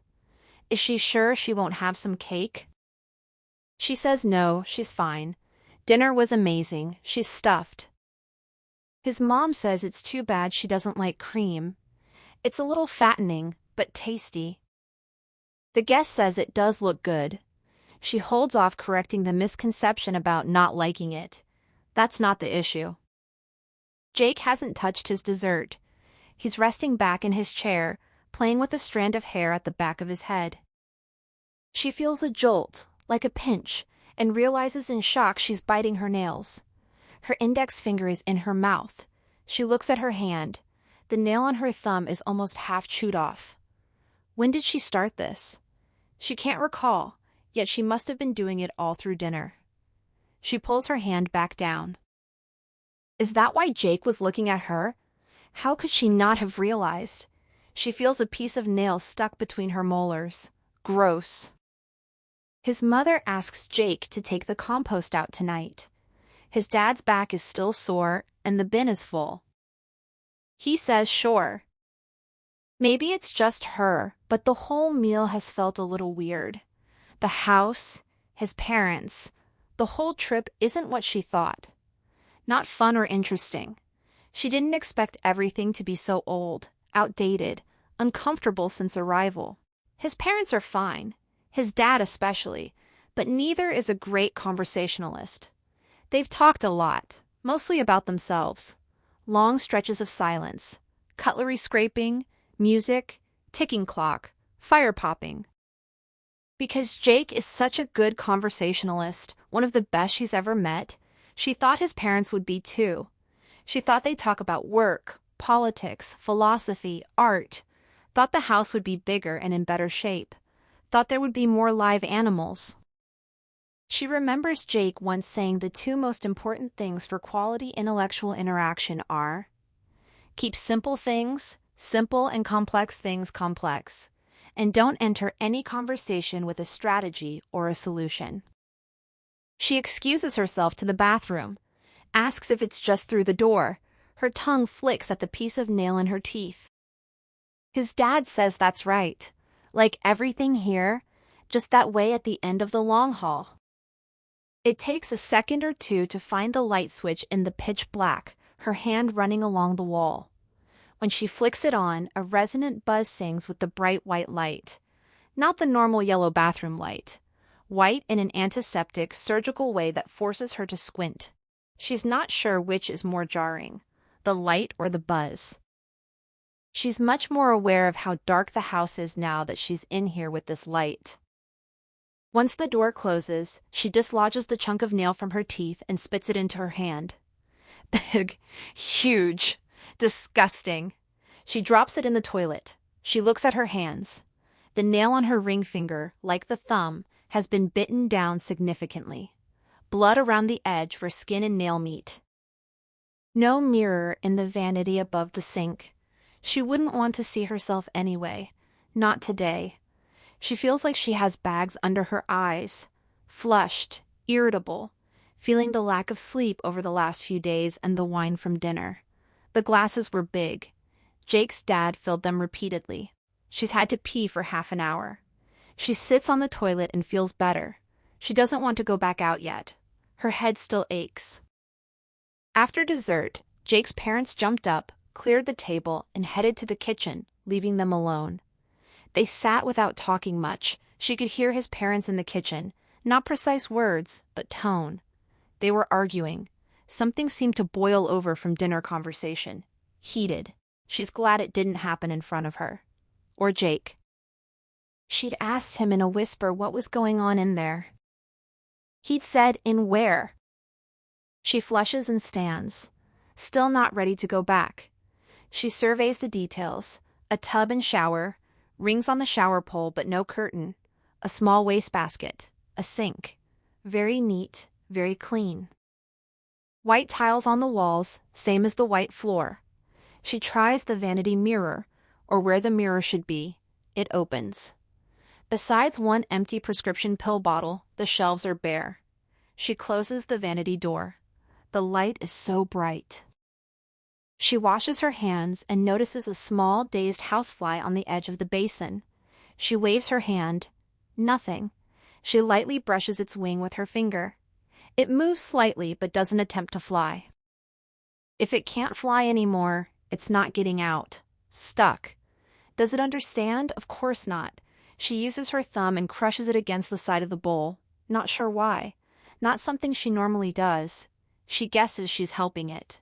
This way is fast. Better than whirling it down the drain in a slow, spiraling death. Or just leaving it in the sink. Just one of so many others. Still looking at the squished fly, she gets a feeling someone has followed her to the bathroom. That she's not alone. No noise outside the door. No knock. No footsteps. Just a feeling. Strong. She thinks someone's right outside the door. Listening. She doesn't move. Doesn't hear anything. She steps closer, slowly puts her hand on the handle, waits another moment, then flings the door open. No one there. Only her slippers, which she left outside before entering. She's not sure why. Jake's slippers, she corrects herself, the ones he lent her. She thought she'd left them facing toward the bathroom. Now they're facing out, toward the hall. She can't be sure. Must have left them like that. Must have been her. She leaves the door open but steps back to the sink. Runs the tap to wash away the bits of dead fly. A drop of red blood lands in the sink. Another. She catches sight of her nose upside down in the reflection of the faucet. It's bleeding. She grabs a piece of tissue, balls it up, presses it to her face. Why is her nose bleeding? She hasn't had a nosebleed in years. She leaves the bathroom and heads down the hall, passing an open door that must lead to the basement. A narrow, steep staircase descends. She stops, puts her hand against the door. The slightest movement in either direction makes it creak. The hinges need grease. On the landing sits a small, frayed carpet leading to wooden steps. From the kitchen she hears dishes being washed and conversation. Jake is in there with his parents. She doesn't feel the need to rush back. She'll give him time alone with them. She can't see much from the top of the stairs. Dark down there. But she hears something. She walks forward, spots a white string to her right, pulls it. A single bulb buzzes on. The sound below becomes clearer, a dull creak, sharper and higher pitched than the hinges, a hushed, whiny, repetitive grind. Curious. Jake said his parents don't use the basement, so what's down there? What's making that sound? The water heater? The stairs are uneven, precarious. No banister. She sees a trapdoor made of floorboards held open on the right side with a metal clip. The stairs would be hidden under it when closed. Scratches cover the trapdoor, like the scratches on the living room door. She runs her fingers over them. Not very deep, but frantic looking. She starts down, using the wall as a guide without a banister, feeling like she's entering a sailboat's lower deck. At the bottom, she steps onto a large concrete slab atop a gravel floor. Not much room. Beamed ceiling low. Ahead, shelves holding brown cardboard boxes, old, damp-stained, fragile. Dust, dirt. Rows and rows of boxes on shelves. So much locked away down here, under the trapdoor. Buried. Jake said they don't use it. Nothing down there. Not totally true. Not true at all. She turns. Behind her, past the stairs, a furnace, a hot water tank, an electrical panel. Something else. Old, rusty, not operational. She's not sure what it is or was. This room really is little more than a hole in the ground. Probably normal for an old farmhouse. She imagines it floods in spring. Walls made of dirt and large bedrock hunks. Not really walls the same way the floor isn't really a floor. No bar, no pool table, no table tennis. A few seconds here alone would terrify any kid. A smell too. Dank, uncirculated air, mold, rot. What is she doing down here? About to head back up, she notices at the far end beyond the water tank what's making the sound. A small white oscillating fan on a shelf. So dark she barely sees it. She should really get back upstairs. She doesn't think Jake wants her to see this. That thought only makes her want to stay longer. She carefully steps off the slab toward the fan. It turns back and forth. Why is a fan running in winter? Cold enough as it is. Near the furnace, a painting on an easel. Is that why the fan is on? To dry the paint? She can't imagine being down here for long stretches, painting. No paint or brushes. No other art supplies. No chair. Does the painter stand? She assumes it's Jake's mom, but she's taller than the guest, and the guest almost has to bend over to avoid hitting her head on the ceiling beams. Why paint all the way down here? She gets closer. The piece is full of wild, heavy brushstrokes and specific detail. A portrait of a space. A room. It might be this basement. It is. Dark, but she can see the stairs, the concrete slab, the shelves. The only thing missing is the furnace. In its place, a woman. Or maybe a man, an entity with long hair. Standing slightly bent over, long arms. Long fingernails. Really long, almost like claws. Not growing longer or sharper, but they look like they are. In the bottom corner, a second person, much smaller. A child? Staring at the picture, she recalls something Jake mentioned on the drive. She'd been only half listening, so she's surprised by how clearly she remembers his words now. He talked about why examples are used in philosophy, how most understanding and truth combine certainty and rational deduction, but also abstraction. The integration of both, he said, matters. She'd been watching bare trees fly by the window. He said this integration reflects how minds work, the split between logic, reason, and something closer to feeling or spirit, a word that might make her bristle. But even the most practical-minded can't understand the world through rationality alone. They depend on symbols for meaning. She'd glanced at him without speaking.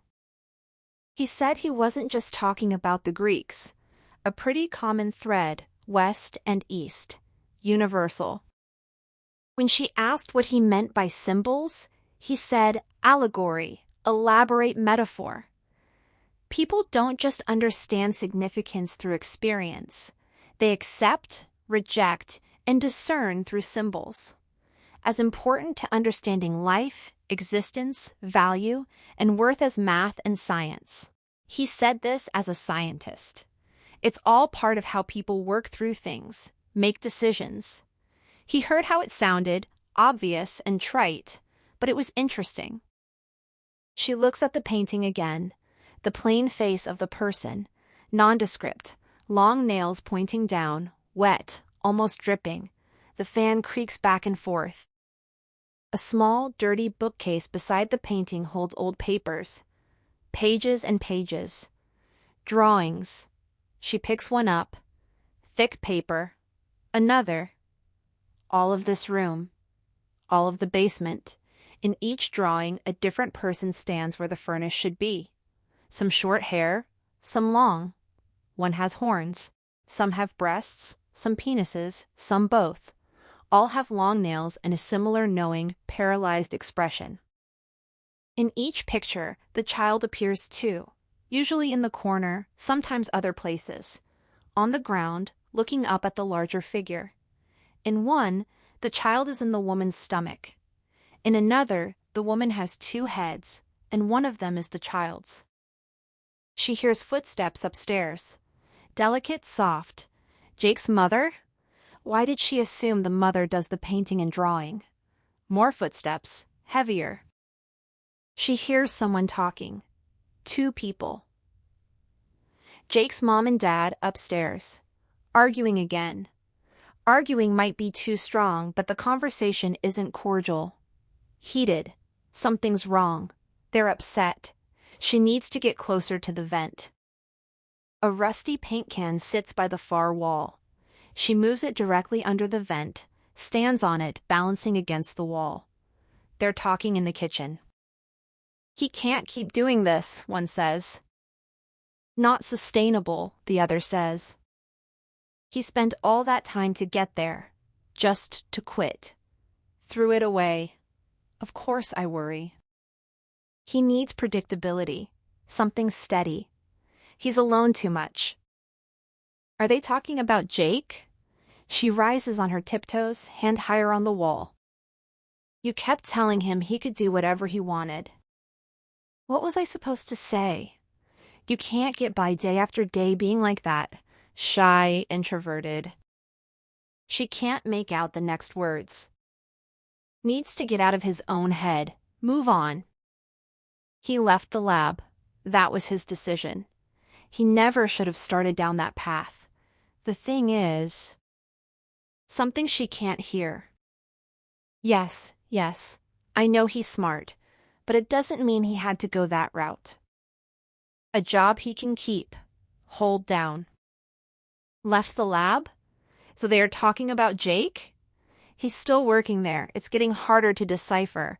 If she can just get a bit higher, closer. The paint can tips. She crashes against the wall. The voices stop. She freezes.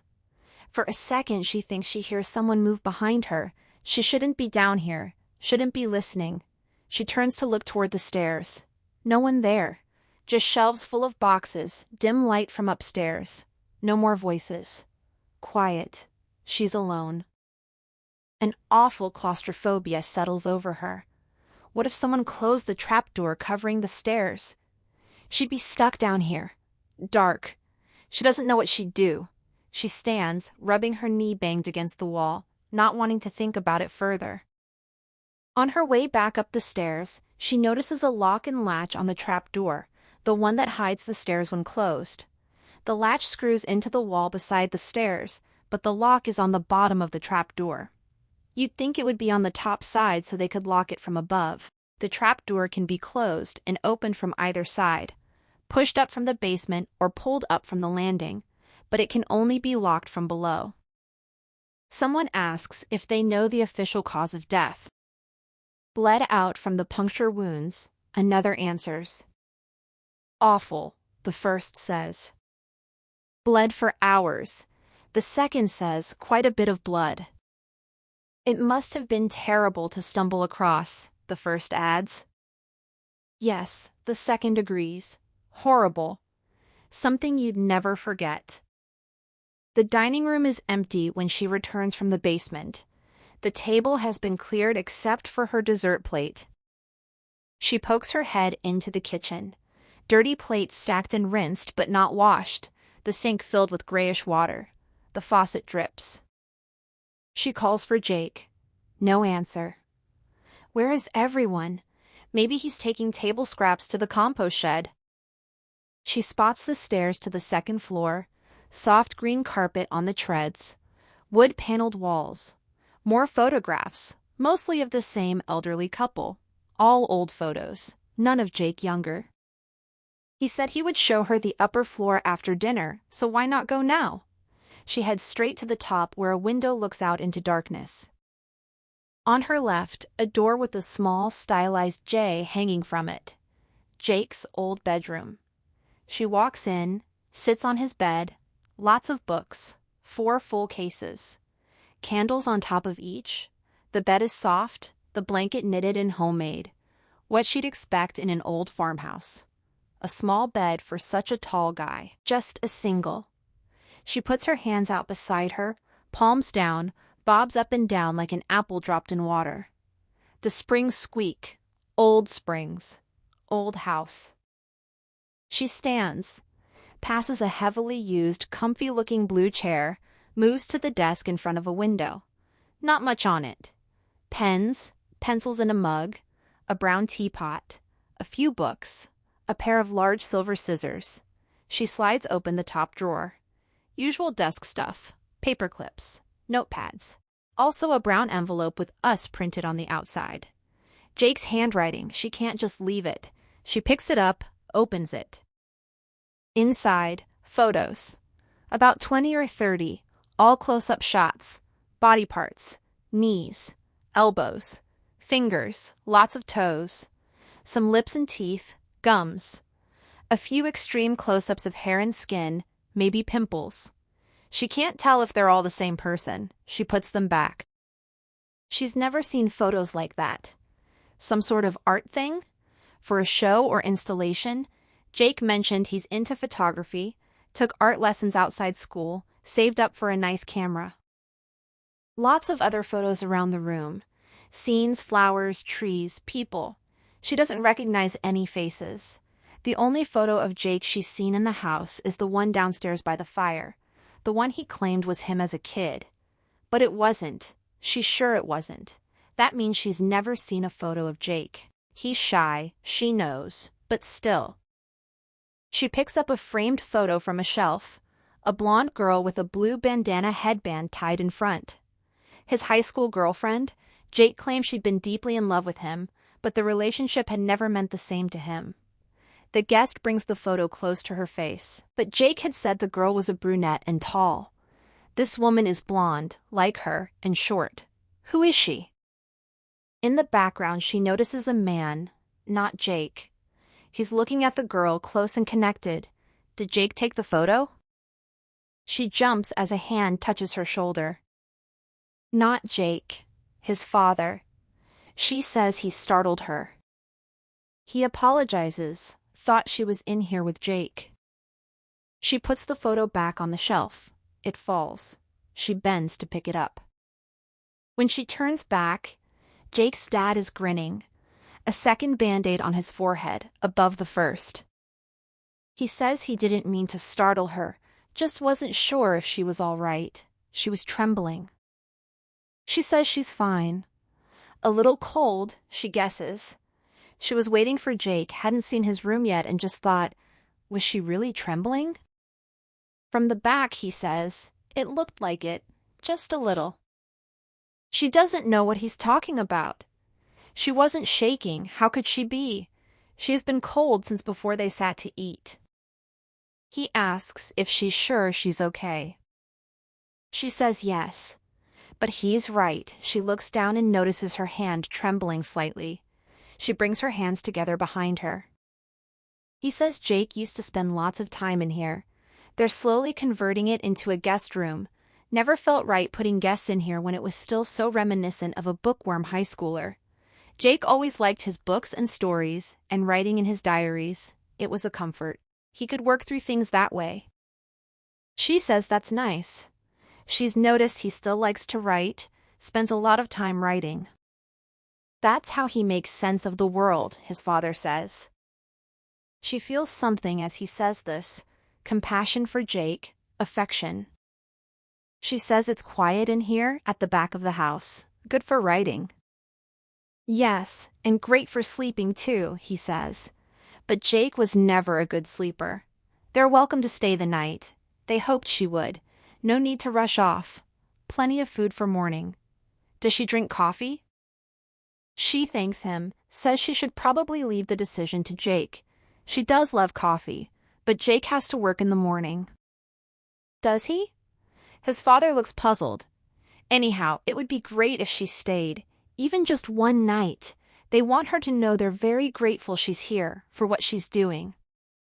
She tucks stray hairs behind her ear. What is she doing? She's not sure she understands. She says it's nice to be here, nice to meet them.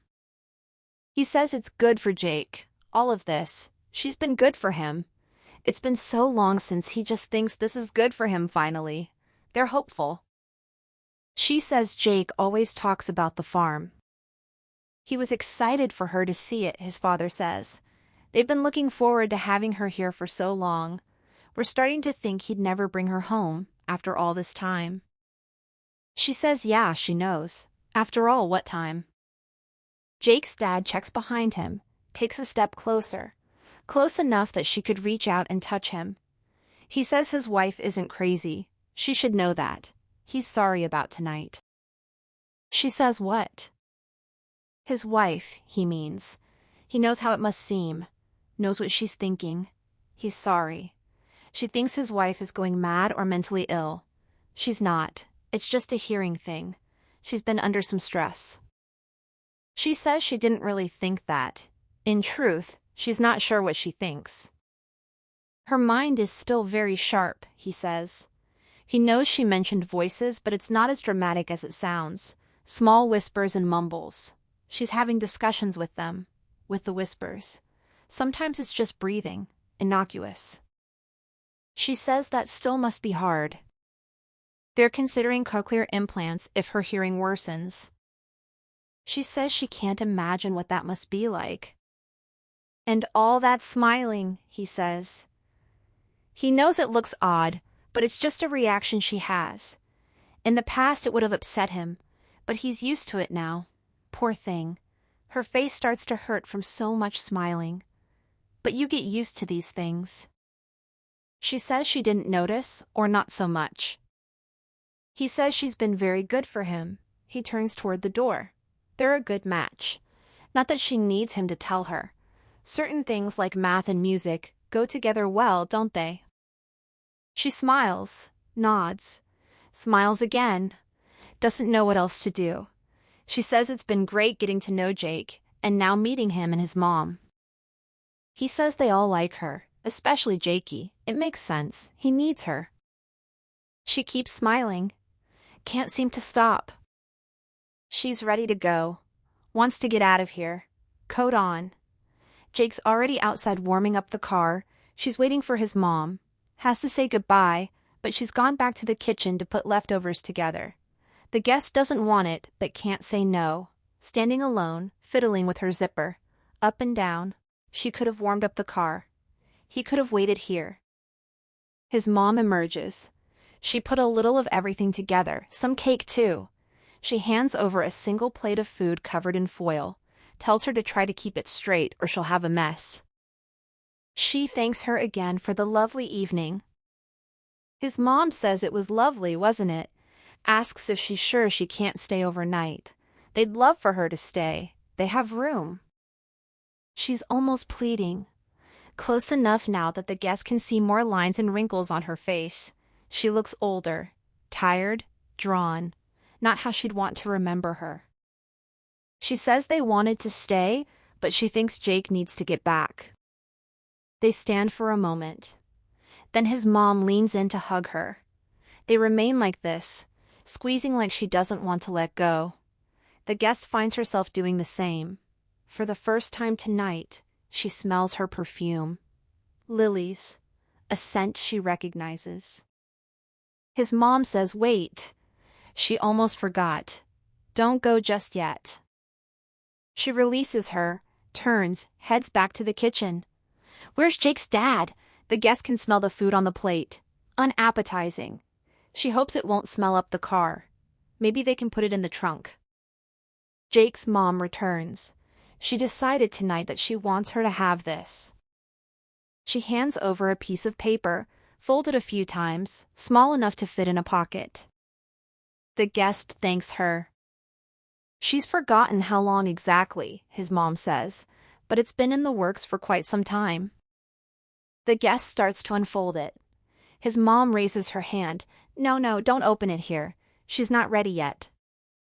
The guest apologizes. Says what? A surprise, his mom says. For her. Open it when she arrives. When she arrives where? No answer. Just smiling. Then she says it's a painting. The guest thanks her and asks if it's one of hers. Jake and she used to draw and paint together when he was younger, for hours at a time. He loved art. The guest wonders if they did that in the dank basement. They have a studio, his mom says. Quiet. It was their favorite room in the house. Was? Is? Was? She doesn't know. She'd have to ask Jake. Her eyes have welled up. The guest worries she's going to cry outright. She thanks her for the gift. So kind. They'll both appreciate it, she's sure. His mom says it's for her. Only for her. It's a portrait of Jake. They haven't really talked about the night. Haven't discussed his parents. She thought it would be the first thing they'd do back in the car, rehash the evening. She wants to ask about his mom, the basement, tell him about the conversation with his dad in Jake's bedroom, the way his mom hugged her, the gift, so much to ask. But they've been driving for a while now. How long? She's not sure. And now she's losing steam, starting to fade. Should she just wait until tomorrow when she has more energy? She's glad they didn't stay the night. Relieved. Would she and Jake have shared that tiny single bed? She didn't dislike his parents. It's just that it was weird and she's tired and wants to be in her own bed tonight. Wants to be alone. She can't imagine making small talk with his parents first thing in the morning. Too much to bear. The house was cold too, and dark. It felt warm when they first got inside, but the longer they stayed, the more she noticed drafts. She wouldn't have slept much. Jake says teardrops are aerodynamic. All cars should be shaped like teardrops. The news blindsides her, yanking her attention from the evening's replay. Jake's quietness at dinner, that strange distance she still can't explain. She's exhausted. Weeks of broken sleep have left her craving nothing more than silence and darkness. He points out a boxy car, making some comment about fuel efficiency and uniqueness. She mutters that she likes things that are different, and he corrects her vocabulary. Nothing can be very unique. She's too tired to argue. He launches into a rant about teardrop-shaped cars and global warming, but she barely listens. All she wants is to talk about what happened at his parents' house and then sleep. So she asks about the girl in the photograph on his shelf, the blonde standing in a field. He says the name's Steph, casual, then adds they dated briefly after high school. A musician introduced him to old country Dolly Parton, songs with narratives. No, he doesn't see her anymore. It didn't work out. He's not looking at her. His eyes stay on the road as he bites his thumbnail. She senses she could press harder, but in this relationship, heading where it's heading, there's no point. Then she mentions the guy lying in the background of that photo staring at the girl. Jake claims he doesn't remember, would have to see it again. She pushes. It's the only photo with that girl, and there's something weird about that man. She can't finish the thought. A long minute passes. Then he offers a guess. Probably his brother. She freezes. He has a brother? How has that never come up? She tries to joke, but he stays serious. No, they're not close. Family stuff. Complicated. The brother took after their mom. She asks if Jake doesn't take after her. He glares for a second, then looks back at the empty road. Then, without turning, he asks whether his house and parents seem normal to her. She says yes, for the most part, even though she's holding back how she really feels. This was the last time they'd be at that farm together anyway. She asks how the brother resembles his mother, not sure how he'll react. Jake rubs his forehead, one hand on the wheel. He explains, a few years ago his brother developed problems, always solitary, couldn't relate to people, possibly depressed. Then he started following Jake around. Not dangerous, just odd. Jake asked him to stop. He didn't, so Jake had to cut him out. The brother can take care of himself. Not seriously mentally ill, Jake believes, just a genius who's deeply unhappy, lonely, needing things Jake couldn't provide. It changed the family dynamic. She feels something click into place. Understanding his parents, understanding him. This could influence the question she's been turning over. She asks what he means by following. He dismisses it, says it's over. She says she's interested anyway. He turns up the radio just a little, but annoying given they're talking. Then he tells more. The brother was on track to become a full professor but couldn't handle interacting with coworkers. Liked them but couldn't manage small talk. Started every day with a wave of anxiety. After leaving that job, he fell into a bad place and began following Jake, giving orders and ultimatums like a voice in his head, subtle sabotage, wearing Jake's clothes. Jake accelerates as he speaks. She notices the speed but doesn't interrupt. He insists the brother is better now. They were never overly close but got along, both smart and competitive. Jake never saw the illness coming. Makes you wonder if you ever really know someone, even your own brother. She says that must be tough. He agrees. The speed keeps climbing. It's dark, the weather poor. She asks if that's what his father meant when he said his mother has been stressed. Jake's reaction is sharp. When did his father tell her that, and why? He presses the gas harder. The engine revs. She mentions the father came into her room, talked about the mother's condition vaguely. Then she asks how fast they're going. Jake asks if the father mentioned trichotillomania, the hair pulling. His mother has it and his brother did too. She's pulled out most of her eyebrows and eyelashes, already starting on her scalp. Jake saw thinner spots tonight. He admits he wouldn't have invited her if he'd known it would be so tense. He wanted her to see where he's from. For the first time all evening, she feels closer to him. He didn't have to share any of this. It complicates everything. Maybe she hasn't made up her mind yet. About him. About ending things. She says all families have quirks. He thanks her for coming, sincerely. She feels his hand rest on hers. The investigators explain what they've learned from nearly everyone he worked with. Physical problems had been developing, a rash on his arm and neck, a sweaty forehead. Someone saw him at his desk weeks ago staring blankly at the wall.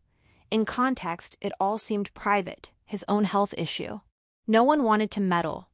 Over the last year, he'd play music loudly on breaks and ignore requests to turn it down. Just restart the song instead. She asks if no one filed a formal complaint. Playing music didn't seem like a big deal.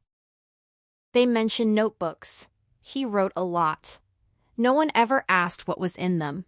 They found the notebooks. She asks what was inside. His writing, they say. Neat, precise penmanship. She presses about the content. Isn't that what matters? What it might mean? They admit they haven't read them yet. She asks if he wants to stop for something sweet. The conversation had been rolling, but she stopped asking questions, hasn't mentioned his family again. She shouldn't pester. Privacy might be good. Still, she can't stop thinking about what he said. She felt like she was beginning to truly understand him, to sympathize. Her headache hasn't gone away. The wine might have made it worse, or the air in that old house. Her whole head aches. She holds her neck taut and slightly forward, relieving just a fraction of the pressure. Any bump or sudden movement sends a spike of discomfort. She says they can stop, indifferent but happy to if he wants. He calls it a non-answer. The only place open is Dairy Queen, he points out, but they'll have non-dairy options. So he does remember her intolerance. It's dark outside, hard to tell if it's snowing. She thinks it is, lightly just starting. She laughs to herself looking out the window. When he asks why, she explains the irony. She couldn't eat dessert at his parents' place because of dairy, and now they're stopping at Dairy Queen in the middle of winter while it snows. It's funny. She thinks it's other things too, but keeps that to herself. He says he hasn't had a score blizzard in ages. Predictable. That's what he'll get. They pull into an empty lot. A payphone booth in one corner, a metal garbage bin in another. You don't see many payphones anymore. She admits her headache is still there. She's tired. He thought it was better. Now she says, it's worse, bordering on migraine. When he asks how bad, migrainous, she downplays it. Not too bad. Outside, the cold and wind hit. Snow is heavier now, swirling more than falling, not sticking yet. She hopes to be in bed with Advil before it accumulates. If the headache is gone tomorrow, she'll shovel in the morning. The cold feels nice on her head. Jake says it has the feel of a big storm. The wind is freezing. Looking into the brightly lit Dairy Queen makes her nauseated. It's empty. She wonders why it's even open. She notices the hours on the door, closing in 8 minutes. Inside, no bell, no muzak. The clean tables are prepped for closing. A dull metallic drone from machines and freezers fills the air, like a dial tone. A chemical scent hangs in the air. They stand looking up at the glowing menu. He reads the menu. She can tell by his eyes, the way he touches his chin. He repeats that they'll have something non-dairy. He's already holding a long red plastic spoon he grabbed from a bin. It irritates her slightly that he grabbed a spoon for himself before knowing if there's anything she can eat. They still have plenty of driving ahead, longer if the storm worsens. Maybe they should have stayed at the farm. She just wasn't comfortable. He yawns. She offers to drive the rest of the way. He declines, says he had less to drink than she did.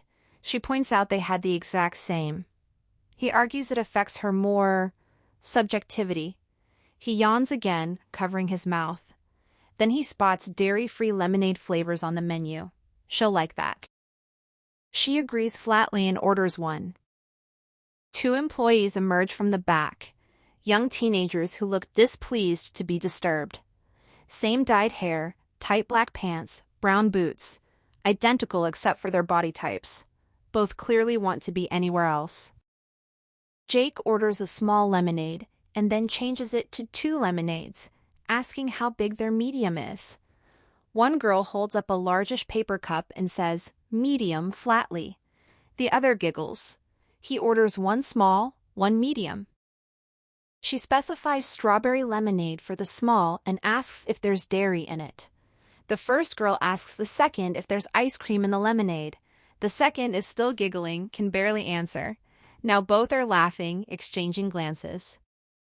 One asks how bad the allergy is. She says it won't kill her, she just wouldn't feel well.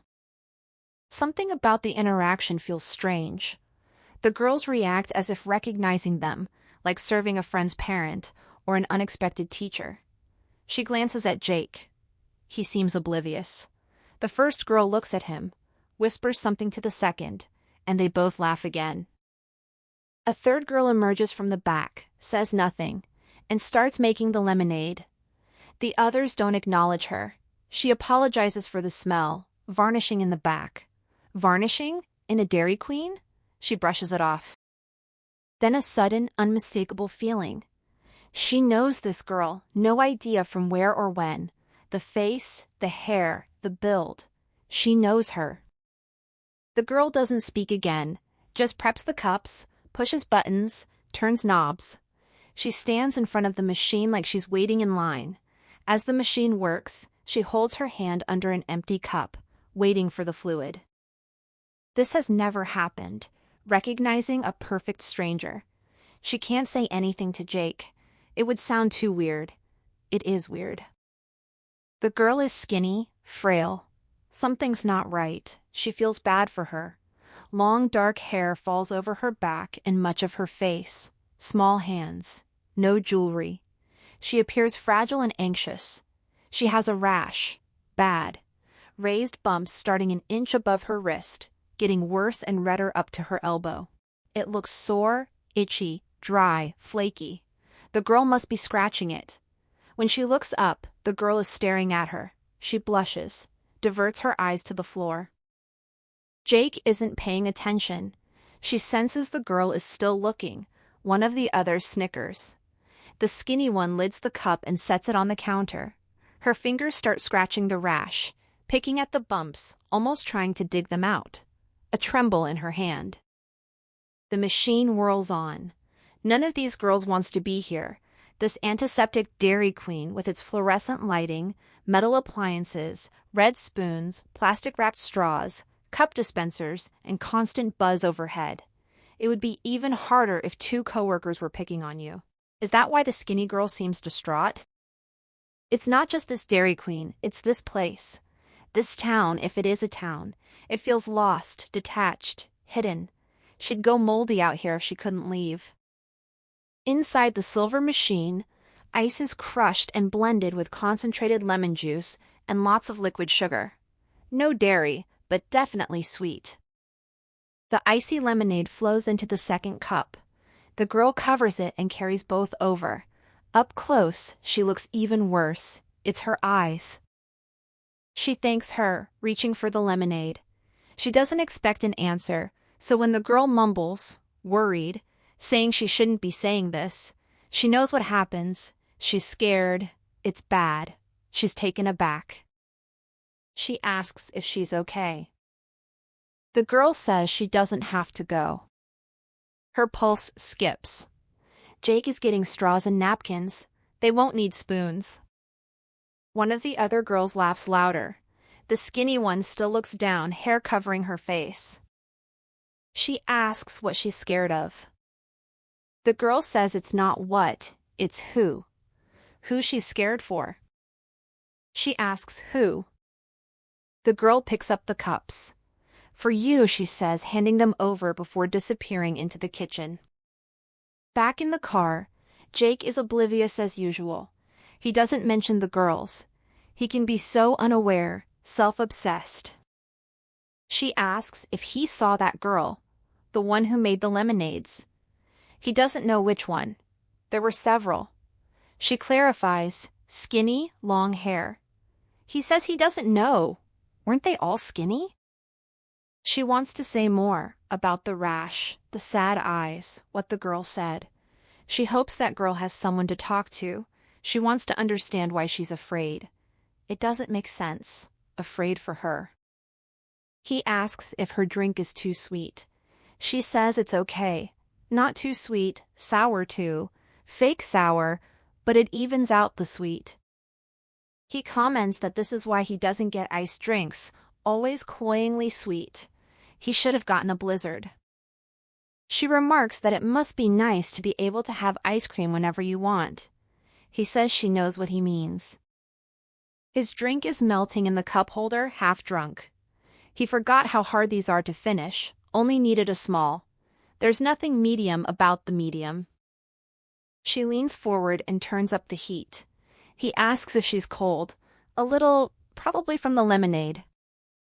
He points out they're also in a snowstorm, then asks whose idea it was to get iced drinks. He raises his eyebrows at her.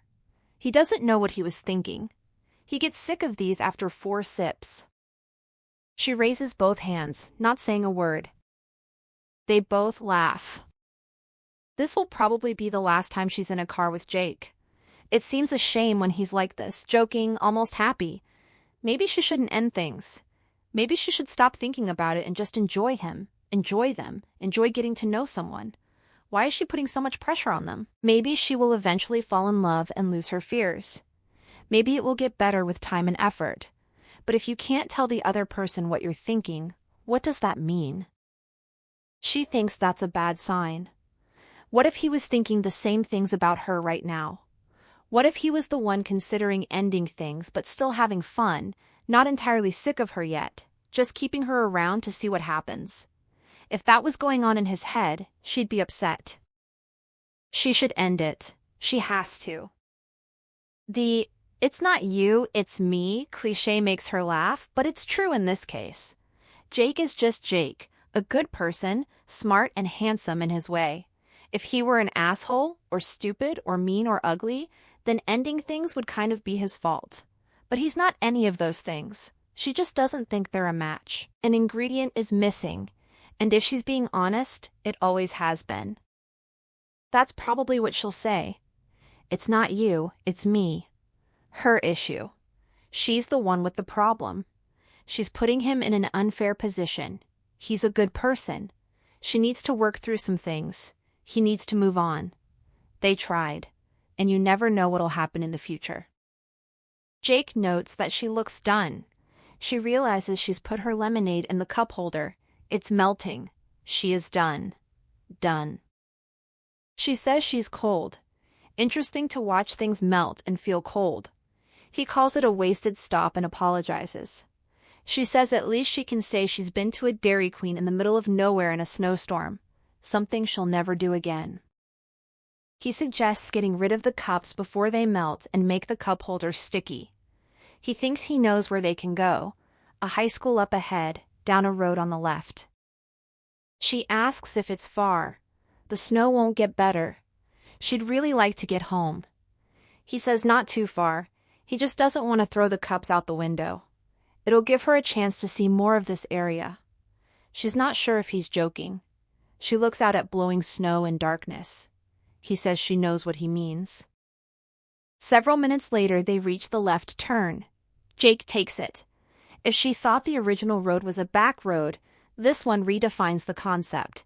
Not wide enough for two cars, heavily treed, a forest. He says he remembers this now. He was never a student here, but he's driven down before. The road snakes back and forth. Trees give way to fields. Visibility is nearly zero. She touches the back of her hand to the window, cold glass. She asks how much farther. He doesn't think much farther but can't remember. She wonders why they're doing this. Why not let the drinks melt?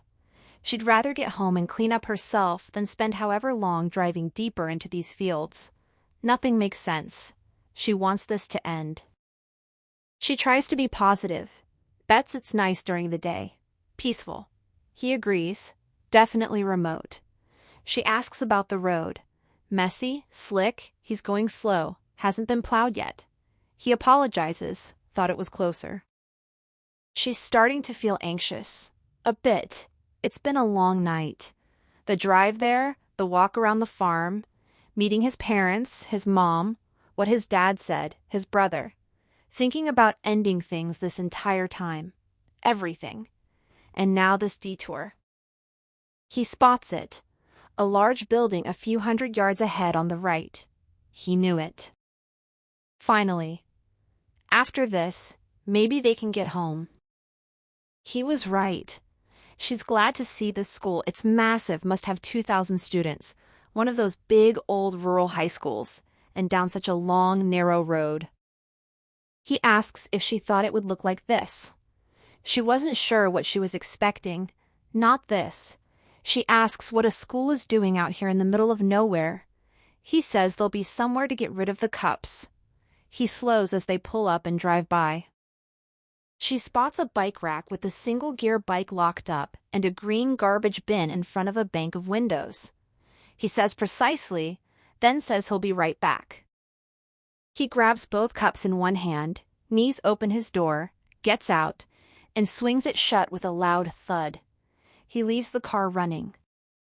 She watches him walk past the bike rack toward the garbage can, that pigeon-toed walk, stooped shoulders, head bent. If she saw him for the first time right now, she'd assume the hunch was from the cold and snow. But that's just him. She knows his walk, his posture. A lope, in delicately long, slow strides. She could pick him out of a police lineup based only on his walk. She looks through the windshield at the wipers. Motorized friction sound, too tight on the glass. Jake holds the cups in one hand, the garbage lid in the other. He's looking into the bin. Come on, hurry up, throw them out. He's just standing there. What's he doing? He looks back at the car, at her. He shrugs. He puts the top back on the garbage and walks straight ahead, away from the car. Where's he going? He stops at the corner of the school for a moment, then continues right, out of sight around the side. He still has the cups. Why didn't he throw them out? It's dark. No streetlights. She hadn't really noticed. There haven't been any since they turned onto this back road. The only light is a single yellow flood from the school's roof. Jake mentioned how dark it is in the country. She was less aware of it at the farm. Here it's definitely dark. Where is he going? She leans over and flips the headlights off. The lot in front of her disappears. Only a lone light for the entire schoolyard. So much darkness, so much space. The snow is getting really heavy. She hasn't spent much time outside any school at night, let alone such a rural one in the middle of nowhere. Who actually goes here? Farmers' kids. Must be bussed in. But there are no houses around. Nothing here. One road, trees, and fields and fields. She remembers once having to go back to her high school late at night. She'd forgotten something. Can't remember what. She was surprised the front door was open. She knocked, then tried the handle. Open. She slipped inside. So quiet and deserted, the very opposite of what school was normally like. She'd never been alone in school. She walked along empty halls to her locker. She passed her English classroom, stopped at the door. All the chairs were up on the desks. Garbage cans were out in the hall. A custodian was inside cleaning. She knew she wasn't supposed to be there, but lingered anyway, watching him. He had glasses and shaggy hair, sweeping, taking his time. She'd never considered how their classrooms were perpetually tidy. They'd come in, occupy the room, leave their mess. The next day it was clean. They'd mess it up again. None of them noticed. The custodian played a tape on a ghetto blaster. Not music, but a story. A book on tape, cranked loud. A single voice, a narrator. He was meticulous. He didn't see her. Those girls from the Dairy Queen, they're probably students here. Seems like a long way for them to come, but back where the Dairy Queen was must be the closest town. She flips the headlights back on. Where is Jake? What's he doing? She opens her door. Snowing harder, hard enough to land, melt, and wet the inside of the door. She leans out, squinting into darkness. She calls his name, asks what he's doing, tells him to come on.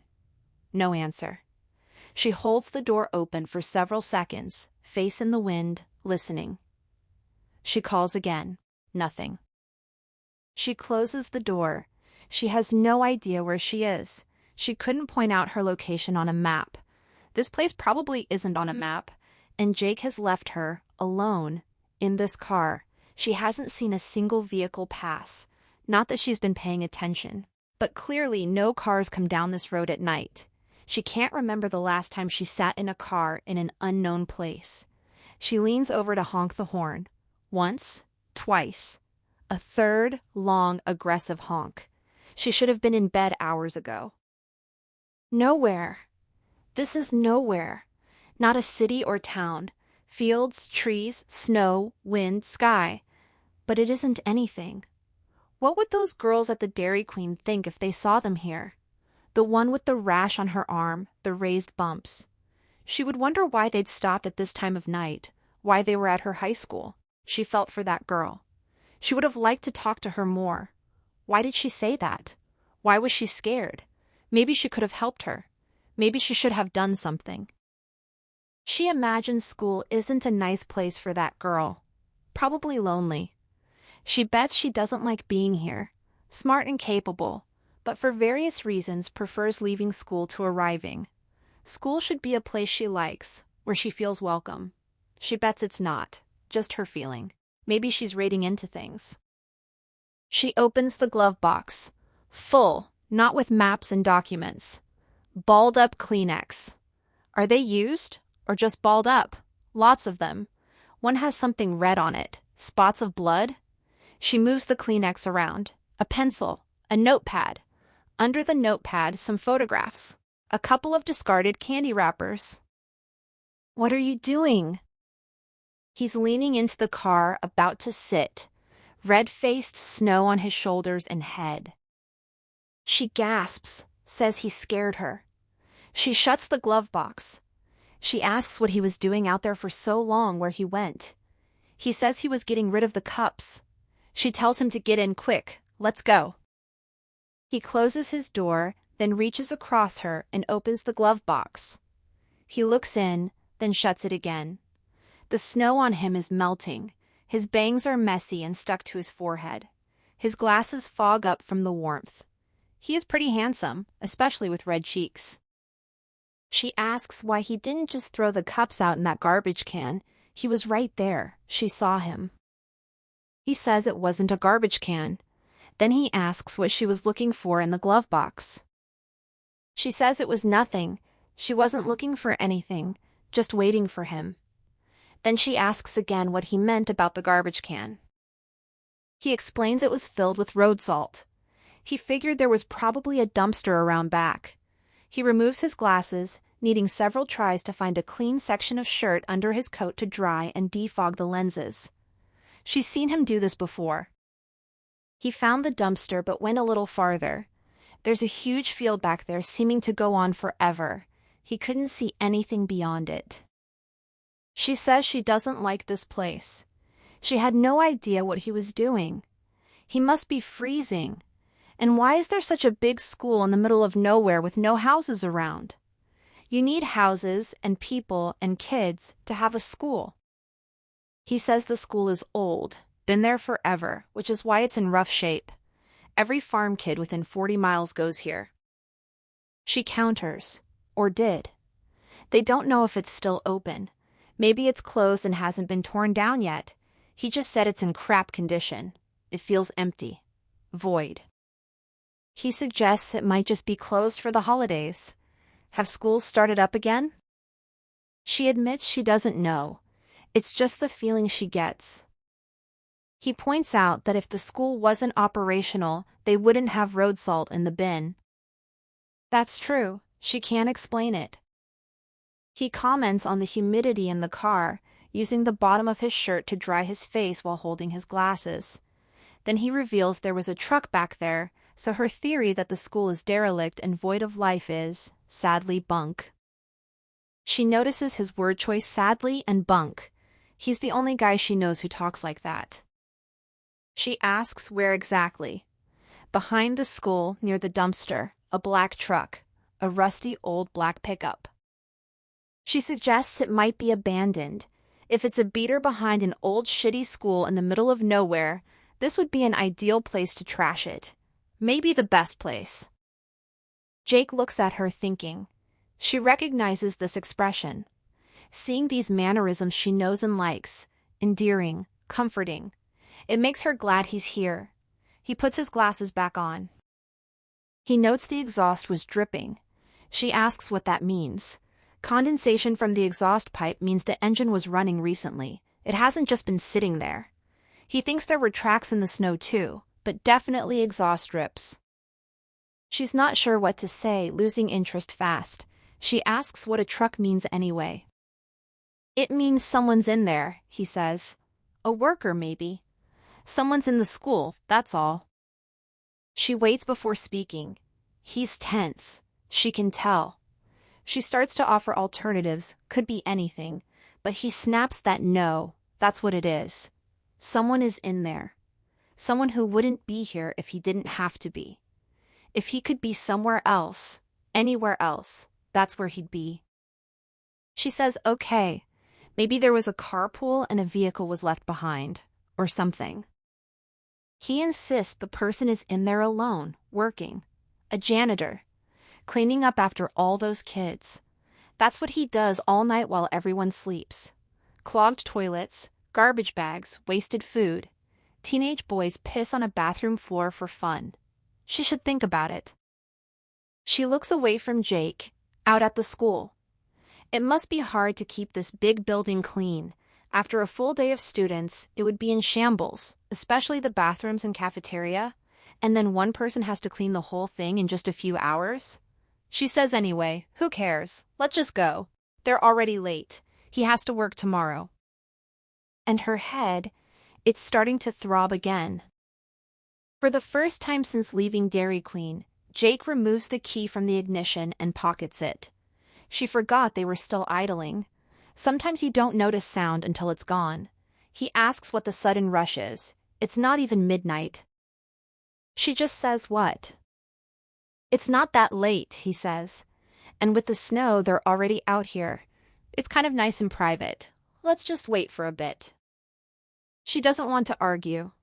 Not now, not here. Not when she's made her decision about Jake, about them. She turns away and looks out her window. How did she end up in this situation? She laughs out loud. He asks what's funny. She says nothing, just thinking about something funny that happened at work. He looks at her like he can't believe she'd tell such an obvious lie.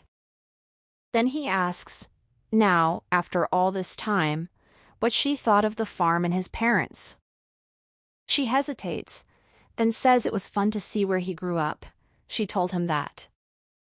He asks if it was how she pictured it. She didn't know what to think. Hasn't spent much time in the country or on a farm. It was about what she thought, she guesses. Sure. He asks if it surprised her. She shifts toward him. Strange questions out of character. Of course it wasn't what she thought it would be like. She asks why he would think that. He's just curious what she thought? Did it seem like a nice place to grow up? She says his parents were sweet, kind to invite her. She liked his dad's glasses string. He has an old-timey appeal. He invited them to stay over, said he'd make coffee. He asks if they seemed happy to him. His folks? He's been wondering about them lately, how happy they are. They've been under stress. He worries. They seemed fine, she says. His mom is having a tough time, but his dad is supportive. Were they happy? She's not sure. They didn't seem explicitly unhappy. There was that argument she overheard, the vague bickering after dinner. Hard to say what happy is. Something did seem a little off. Maybe it had to do with his brother. As he said, they seemed under stress. A hand touches her leg. He says he's glad she came. She says she is too. He says it means a lot. He's been wanting her to see that place for a long time. He leans in and kisses her neck. She's not expecting it. Her body tenses against the seat. He moves closer, pulling her in. His hand moves up her shirt, over her bra, back down, over her bare stomach, her side, her lower back. His left hand strokes her face, her cheek, then moves to the back of her head, brushing hair behind her ear. Her head falls against the headrest. He kisses her earlobe, behind her ear. She says his name. He pushes her coat aside and pulls up her shirt. They pause as the fabric blocks them. He pulls it the rest of the way over her head and lets it drop at her feet. He feels good, his hands, his face. She shouldn't do this. Not when she's thinking of ending things, but he feels good right now. He kisses near her bare shoulder, where her neck and shoulder meet. Maybe it's too soon to know. It doesn't matter. She just wants him to keep doing what he's doing. She wants to kiss him. He whispers a name, Steph. She stops and asks what he said. He moans, kissing her neck. She asks again what he said. Nothing, he says. Did he call her Steph? Did he? She leans her head back as he starts kissing her chest. She closes her eyes. He recoils with a sharp curse, tensing, then leans over her again as if shielding her. A shudder runs through her. He rubs his hand on the window, clearing condensation. He curses again, louder. She reaches for her shirt on the floor, asking what's wrong. He says, still leaning across her, that there's someone in the school. He tells her to sit up quickly, put her shirt on, hurry. She asks what he's talking about. He doesn't want to startle her, but the person can see them. He was looking, staring at them. She can't find her shirt, it's on the floor somewhere. When he looked up over her shoulder, he saw a man standing at that window, not moving, just staring right at the car. At them. He could see them. She says this is creeping her out. She doesn't like it. Why was he looking at them? Jake doesn't know, but it's not right. He's rattled, upset. She asks if he's sure there was someone there. She turns toward the school, trying to stay calm, not wanting to upset him further. She sees the windows he's talking about. But there's no one. Nothing. If someone had been there, they could have seen them easily. He's positive. He saw the man, staring at them, enjoying watching them. It's sick. She finds her shirt and pulls it over her head. The car is getting cold with the engine off. She needs her coat. She tells him to relax. Let's just go. Probably some bored old janitor who hasn't seen anyone out here this late before. That's all. He won't relax. He says this is bullshit. The man wasn't concerned or wondering if they were okay or bored. He was staring at them, leering. It's fucked up. She puts both hands over her face, closing her eyes. She doesn't care. Let's go. He cares. The guy's a pervert. He was doing something, she's sure of it. Fucked up. He liked looking at them. She asks how he knows. He saw the man. He knows him. Or guys like him, he means. He should be ashamed. There was a wave or a movement of the man's hand, a wave-like gesture. He knows. She tells him to calm down. She doesn't think the man was doing anything. How can he know for sure? He says he can't just ignore it, he can see him. She asks, begs, can they please just go? She's asking him. Please. He says he's going to give the man shit. He can't do this. No, she says. Forget it. Let's go. They're going. She reaches over, but Jake shoves her hand away, not softly. He's shaking his head, eyes wild, hands trembling. He says they're not going anywhere until he talks to that man. It's not right. She's never seen him like this, not even close. He pushes her hand away violently. She tries to calm him down, telling him to look at her, but he won't. He repeats that they're not leaving. She watches in disbelief as he opens his door. What's happening? She grabs his right arm, pleading, it's a snowstorm, forget it, let's go, seriously. He commands her to wait here, then slams the door without looking back. She says aloud to the empty car that it's stupid. God. She watches him march around the side of the school until he's out of sight. Almost a minute passes before she even moves. She's confused. She thought she knew Jake, could predict his moods and reactions. This seems entirely out of character, his voice, his language. He doesn't usually swear. She had no idea he had a temper. She's heard about people with short fuses, road rage. Jake just had one of those moments. There was nothing she could say or do to bring him back.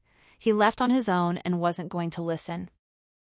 She doesn't get why he needed to talk to this guy, or yell at him, or whatever he's going to do. Why not just leave it? The guy saw a car out front and got curious. That's all. She'd be curious too. She guesses she didn't realize Jake was capable of such emotion. It's actually what she's wanted, she thinks. He's never shown any sign of it, never shown extreme anything. That's why it's so weird. She should have gone with him, or at least suggested it. That might have made him realize how stupid it was to storm in there. She finds her jacket on the floor of the back seat and puts it on. She could have tried to relax him more, made a joke. It all happened so fast. She looks toward the side of the school where Jake went, snow still falling, heavy and windy. They shouldn't even be driving in this. She guesses she can understand why it upset him. He had her shirt off. They were going to have sex. Jake felt vulnerable. Vulnerability makes us lose our ability to think straight. but she was the one with her shirt off and she just wanted to leave. That's what they should have done. If she'd looked up and seen a man staring at them through the window when they were in that position, regardless of what the man was doing, maybe she would have lost her temper too. She definitely would have been freaked out. Who is this guy? A night worker? A janitor, as Jake suggested? That's the only thing that makes sense, but seems outdated somehow. What a job, night custodian. In there all alone, night after night. Especially this school out here in the country, no one around. Maybe he likes it, enjoys the solitude. He can clean at his own pace. No one tells him how or when, as long as he gets it done. He's developed a routine over the years and can do it without thinking. Even if people were around, no one would notice the custodian. It's a job she can appreciate, not the cleaning, but the solitude. He has to be up all night but doesn't have to deal with the students, doesn't have to see how careless, messy, sloppy, and dirty they are. But he knows better than anyone because he deals with the fallout. If she could work alone, she thinks she'd prefer it. Almost certain. No small talk, no upcoming plans to discuss, no one leaning over her desk. Just do the work. If she could work mostly alone and still live alone, things would be easier. Everything would be a little more natural. Regardless, alone in there all night, especially in such a big school, it's a creepy job. She looks back at the school, dark and quiet, like inside the car. The only book Jake has given her, about a week after they met, is called The Loser by a German author named Bernhard. She didn't know about it until Jake gave it to her. He wrote another sad story on the inside cover. The entire book is a single-paragraph monologue. He underlined one section about existing meaning, nothing other than despair. For we don't exist, we get existed. She kept thinking about what that meant after she read it. Another sad story. She hears an abrupt metallic clang from somewhere to her right, from the school. It startles her. She turns toward the sound. Nothing but swirling snow. No sign of movement or light beyond the yellow flood. She waits for another sound, but it doesn't come. Was there movement at the window? She can't tell. She definitely heard something. She's sure she did. The snow is everywhere. It's hard to see the road they came in on, only about 50 yards away. It's frigid inside the car.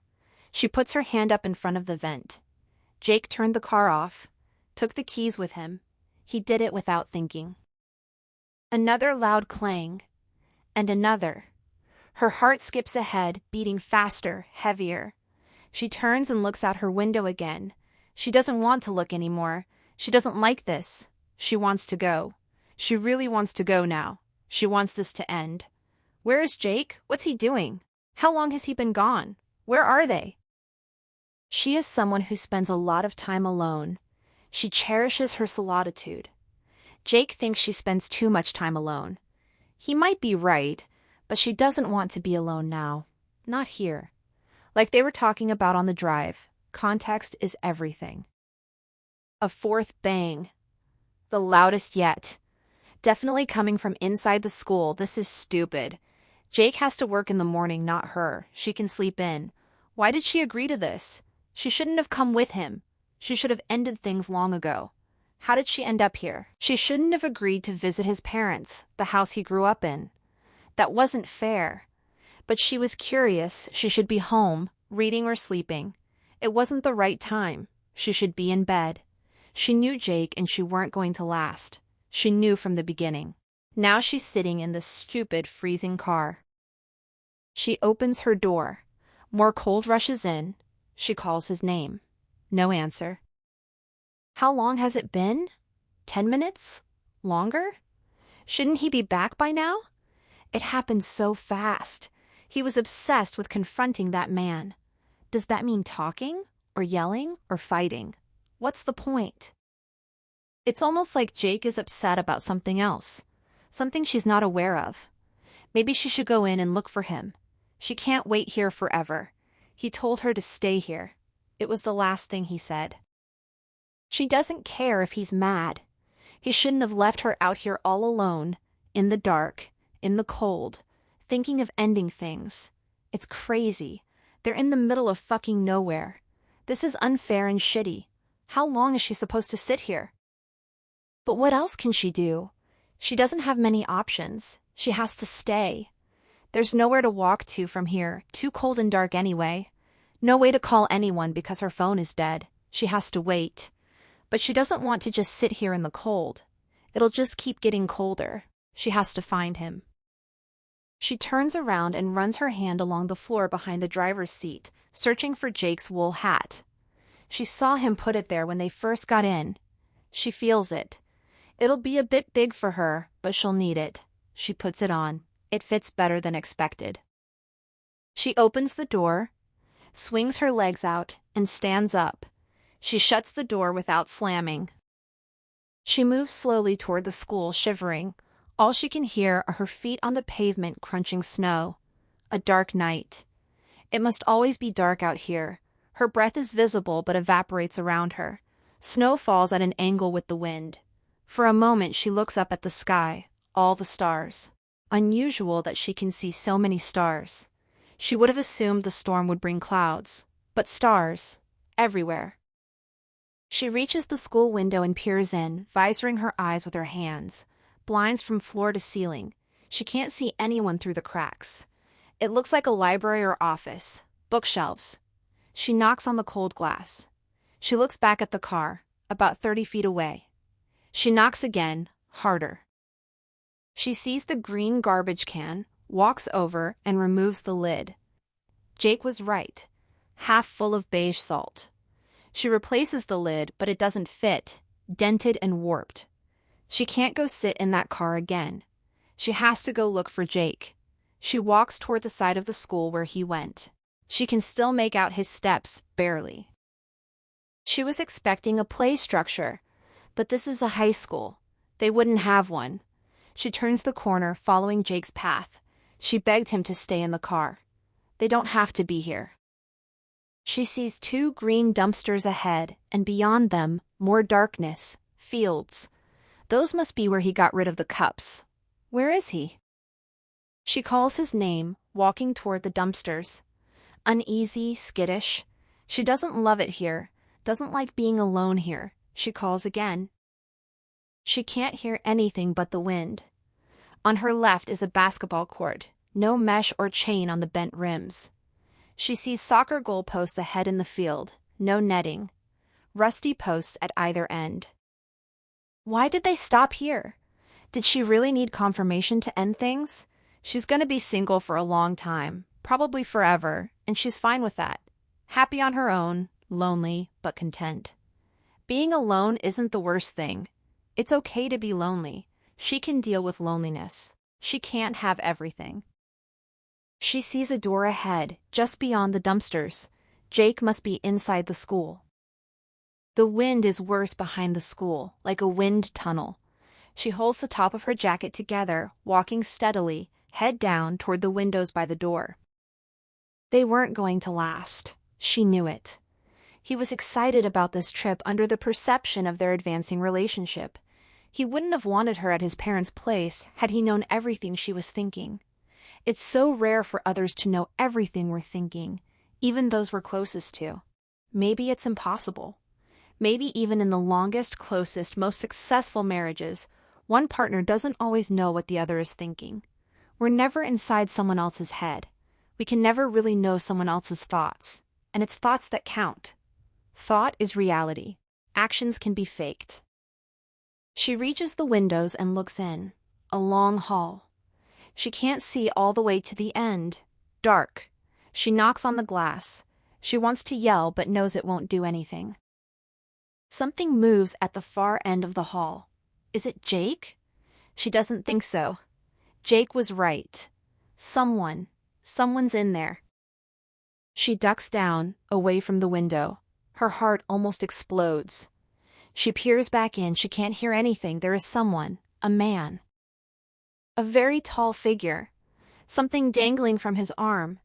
He's facing this way, not moving. She doesn't think he can see her from so far away. Why isn't he moving?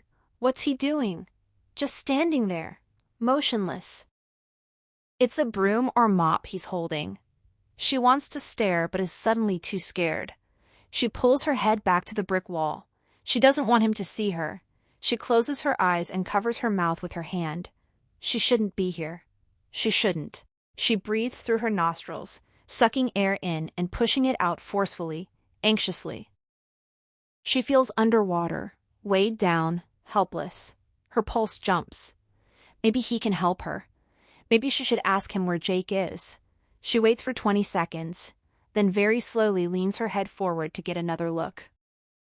He's still there, same spot, standing, looking this way, looking at her. She wants to yell out, ask what he's done with Jake, but why would she? How does she know he's done anything? She needs to keep still, quiet, too scared, a tall, skinny figure. She can't see clearly enough. The hall is so long. He looks old, maybe stoop-shouldered. Dark blue pants, dark shirt, work clothes. What's on his hands? Yellow gloves. Rubber. The yellow extends halfway up his forearms. Something on his head. She can't see his face. A mask. She shouldn't look. Should stay down, hidden. Should be looking for a way out. She's sweating. Feels it on her neck, her back. He's holding a mop. Might be moving it around the floor now. She squints. He's moving, almost like dancing with the mop. She leans back against the wall, out of sight. When she looks again, he's gone. No, he's there, on the floor, lying face down. Arms tucked along his sides, just lying there. His head might be moving, side to side, up and down a bit. She doesn't like this. Is he crawling? He is, crawling, slithering down the hall, off to his right. This isn't good. She has to find Jake. They have to leave right now. This is seriously wrong. She runs to the side door, has to go in. She pulls the handle, open. She steps through. Tiled floor. The hall is very dimly lit, stretching out in front of her, endless. She calls his name. A distinct smell, antiseptic, chemical, cleaning products. It won't be good for her head. She'd forgotten her headache but is reminded. A dull ache. Still there. She calls hello. Takes a few steps. The door closes behind her with a heavy click. She yells his name again. A wood and glass display case to her left. Trophies, plaques, banners. Farther ahead on the right, the main office. She walks up to the office windows and looks in. Old furniture, chairs, carpet. Several desks. The rest of the hall ahead is lockers. Dark blue. As she moves down the hall, she passes doors between the lockers. All closed. Lights out. Another hall at the end of this one. She tries a door. Locked. A single vertical rectangular window. She looks in. Desks and chairs. A typical classroom. The overhead lights in the hall seem on a dim setting. Maybe to conserve energy. Not very bright. Her wet shoes squeak on the floor with each step. Hard to walk quietly. A set of open double doors at the end of the hall. She reaches them, looks through, right, then left. She calls out again. Nothing. She walks through and turns left. More lockers. Except for the different floor pattern, this hallway is identical to the other. Down this hall, she sees an open wooden door. No window, but wide open. She walks down and takes a small step inside. Knocks on the open door. Hello? First thing she sees, a silver bucket with grayish water on 4 wheels. No mop. Something familiar about this room. She knew how it would look before she got here. She thinks about calling for Jake again, but doesn't. The room, more a large closet, is mostly empty, dingy. She takes a couple of steps in. A calendar taped on the far wall. A drain in the middle of the concrete floor. It looks wet. At the back and left, against the wall, a wooden table. No chair. Beside it, a closet, tall like a coffin standing on its end.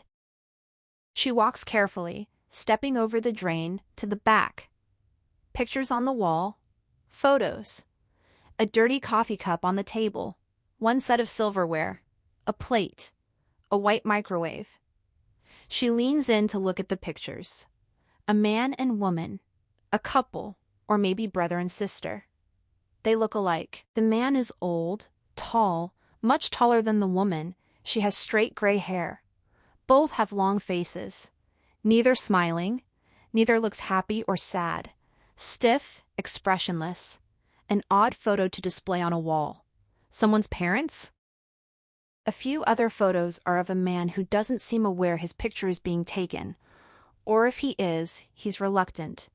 The top of his head is cut out of the frame. In one, he's sitting at a desk, could be this desk, leaning away, covering his face with his left hand.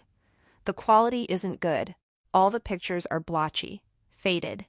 This must be him, the man Jake saw, the one she saw in the hall. She looks closer, examining his face in the photos. His eyes are sad, familiar. Something about his eyes. Her heartbeat has become noticeable, speeding up again. She can feel it. What was he doing before they arrived? No way he could have known they or anyone would be here. She doesn't know him. In the middle of the desk, besides a few papers, a piece of cloth, a rag, rumpled into a ball. She hadn't noticed it at first. She picks it up, clean and very soft, like it's been washed hundreds, thousands of times. But no, not a rag at all. Once she unravels it, she sees it's a little shirt, for a child. Light blue with white polka dots. One sleeve is ripped. She turns it over. A tiny paint stain in the middle of the spine. She drops it. She knows this shirt. The polka dots, the paint stain. She recognizes it. She had the same one. This was her shirt. It couldn't be, but it is. From when she was a kid, she's sure of it. How did it end up in here? On the other side of the desk, a small video camera attached to the back of a TV with 2 cables. She says hello again. She picks up the camera, old but still fairly light. She looks at the TV and pushes the power button, static. She wants to leave. Doesn't like this. Wants to go home. She yells for Jake. She carefully puts the camera back down on the desk and tries the play button. The screen flickers, not just static anymore. She leans in toward the TV. The shot is of a room, a wall. She can hear something, a humming or something, and breathing. Is it breathing? She finds the volume button and turns it up loud. It's this room, the room she's standing in. She recognizes the wall, the photos, the desk. The shot moves down now, lower, to the floor. The image starts moving, leaves out the door, travels along the hall. Slow steps of the person filming, rubber boots on tile. Methodical, deliberate. The camera enters a large room, the school's library, moves purposefully, straight ahead, through rows of communal desks, stacks and shelves of books. Windows at the back. It goes all the way to the windows. Long, with floor-to-ceiling horizontal blinds. The camera stops, stays very still, continues recording. A hand or something, just out of the frame, moves one of the blinds slightly to the left. They jingle. The camera moves up and looks through a window. Outside is a truck, that old pickup out back. The shot zooms in on the truck, closer, shakier. The quality zoomed in isn't great. Someone in the truck, sitting in the driver's seat. It almost looks like Jake. Is that Jake? No, it can't be. But it really looks like... The shot ends abruptly. Back to loud, fitful static. It startles her and she jumps. She has to get out of here now. She walks back fast to the door she entered. She doesn't know who the man is or what's going on or where Jake is, but she needs help. She can't be here. She'll run back toward town. Doesn't care if it takes all night. Doesn't care if she half freezes to death. She needs to talk to someone. Maybe wave someone down when she gets back to the main road. There have to be some cars out there. She's needed help since she got here. She turns left, then right, walking fast, or trying to. Can't get going as fast as she wants, like walking through wet mud. The hall is empty. No sign of Jake. She looks around. Darkness. Nothing. She knows she can't be, but she feels alone. This school, busy and full during the day. Each locker represents a person, a life, a kid with interests and friends and ambitions. But that doesn't mean anything right now. Not a thing. School is the place we all have to go. Potential. The future, looking forward to something. Progression, growing, maturing. It's supposed to be safe here, but it has become the opposite. Feels like a prison. The door is at the end of the hall. She can go back to the car and hope Jake returns, or try to get back to the main road on foot. Maybe Jake is already back at the car, waiting for her. Either way, she can regroup, figure something out. She gets past the main office and sees something glimmer from the door. A chain. That's the door she just came in, a metal chain on the door, and a lock. Someone's chained the door and locked it, from the inside.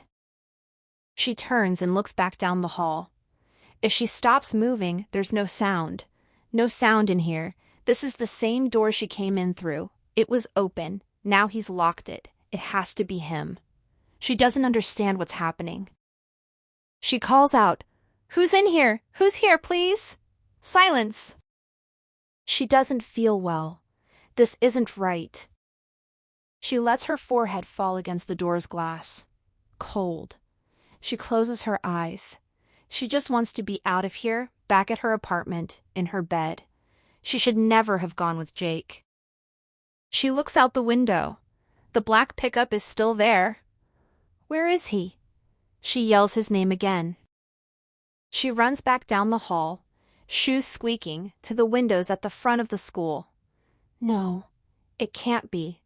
The car is gone. Jake's car isn't there. She doesn't understand. He wouldn't have left her here. Not Jake. She turns away and runs back down the same hall, back past the lockers to the door that's now chained. She calls out again, "What do you want?" She sees it. A piece of paper stuck in one of the loops of the metal chain. Small, folded. She takes it, unfolds it, her hand shaking. A single line of messy handwriting.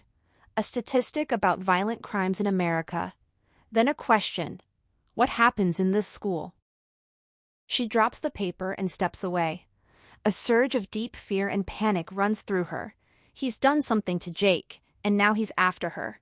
She needs to get away from this place. She has to stop yelling. She needs to hide. He'll know she's right here, know where she is. Can he see her right now? She needs to find somewhere else to go. Not out in this open hall. A room. A desk to hide under. She hears something. Steps. Slow. Rubber boots on the floor. Coming from the other hall. She needs to hide. Now. She runs away from the steps, left down the hall. Through a set of double doors into a large room with glowing vending machines at the back and long tables. A cafeteria. A stage at the front. A single door at the far side. She runs past the tables and through the door. At the far side. She runs past the tables and through the door. A stairwell. She needs to keep going, farther away. Her only option is to go up. She needs to be quiet as she climbs, but there's an echo. She's not sure if he's following. She stops halfway up the stairs and listens. Nothing. No windows in this stairwell. The same chemical smell, even stronger here. Her head hurts. Once she reaches the landing, she's sweating more, pouring off her. She unzips her jacket. A door to her right, or she can climb to a third floor. She tries the door. Unlocked. She goes through. The door closes behind her. Another hall of lockers and classrooms, a water fountain directly to her left. She didn't realize how thirsty she is. She bends down and takes a sip, splashes some water onto her face and around to the back of her neck, out of breath. This hall looks very much like the one downstairs. These halls, this school, it's all just a big maze, a trap. Music starts playing through the PA system. Not very loud, an old country song. She knows it. Hey, good lookin'. The same song that radio station was playing in the car when Jake and she were driving to the farm. The same one. There's a long bench at the side of the hall. She gets down on her knees and half lies, half crouches behind it on her side, mostly hidden. The floor is hard. She watches the door. The song plays through to the end. A second or two break, then it starts again from the beginning. She tries to cover her ears but can still hear it. She tries to hold it in but can't any longer. She starts to cry. Before right now, before tonight, when anyone asked about the scariest thing that ever happened to her, she told the same story about Miss Veal.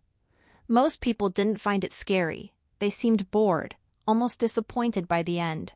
Her story isn't like a movie, she'd explain, not heart-stopping, or intense, or blood-curdling, or graphic, or violent. No jump scares. To her, those qualities aren't usually scary. Something that disorients, unsettles what's taken for granted, disturbs and disrupts reality. That's scary.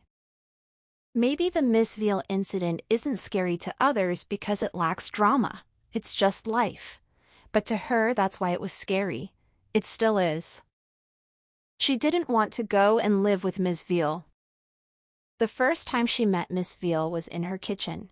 She was 7. She'd been hearing the name for years. She knew the woman called her mom a lot, to tell her about all the bad things happening to her. Mom always listened, even though Mom had her own issues. The calls would go on for hours. Sometimes she'd answer when Miss Veal called, and as soon as she heard that voice, she felt uneasy. Sometimes she'd try to listen after her mom picked up another phone, but within seconds her mom would say she'd got it and to hang up. Miss Veal had a cast on her right hand. Her mom always said there was something wrong with Miss Veal. A tensor bandage on her wrist or a brace on her knee. Her face matched her voice on the phone, sharp and old. Curly reddish-brown hair. She was over because she was collecting their bacon fat. Her mom kept bacon fat in a container in the freezer. Miss Veal made Yorkshire pudding with bacon fat but never cooked bacon herself. Every so often, her mom would meet her somewhere or go over to her house with the fat. This one time, Mom invited Miss Veal over. She was homesick from school, sitting in the kitchen. Mom made tea. Miss Veal brought oatmeal cookies. The fat exchange happened, and then the two ladies sat and chatted. Miss Veal never said hello to her or even looked at her. She was still in her pajamas, feverish, eating toast. She didn't want to be sitting at the table with that woman. Then Mom left the room, to the bathroom maybe. She was alone with Miss Veal. She could barely move. Miss Veal stopped what she was doing and looked at her. She asked if she was good or bad, playing with a strand of her hair, curling it around her finger. Then she said that if she gave up, she was bad. She didn't know what the woman was talking about or what to say. No adult, especially a stranger, had ever talked to her like that. The woman said if she was good, she could have a cookie. If she was bad, maybe she'd have to come live with Miss Veal instead of in this house with her parents. She was petrified, couldn't answer. The woman said she shouldn't be so shy. She had to get over that. Her voice was just like on the phone, whiny, high-pitched, flat. Nothing put on, nothing friendly or gentle. She glared. She could barely talk to a stranger at the best of times. Didn't like strangers, often felt humiliated having to explain something or discuss even the smallest trivialities. Had trouble meeting people, making eye contact. She put her crust down on the plate and looked past the woman. After a while, she said good, felt her face blush. She didn't understand why she was asked this and it scared her. She would get hot when scared or nervous. How does a person know if they're good or bad? She didn't want a cookie. Then the woman asked what her mom told her about Miss Veal. What did she say? She smiled in a way she'd never seen before, stretched across her face like a wound. Her fingers were shiny and greasy from handling the fat jar. When her mom came back, Miss Veal began transferring more fat from Mom's jar to her own. No indication they'd been talking. That night, Mom had food poisoning, up all night vomiting, crying. She couldn't sleep and heard the whole thing. It was Miss Veal's cookies that made Mom sick. She knows it. Mom later said it was a fluke stomach issue, but she knows the truth. Mom and she ate the same dinner and she wasn't sick. This was no flu. Mom was fine by morning, a little dehydrated, but back to herself. Food poisoning. She'd eaten a cookie. She hadn't. We can't and don't know what others are thinking, what motivations people have for doing what they do. Ever. Not entirely. This was her terrifying youthful epiphany. We just never really know anyone. She doesn't. Neither do you. It's amazing.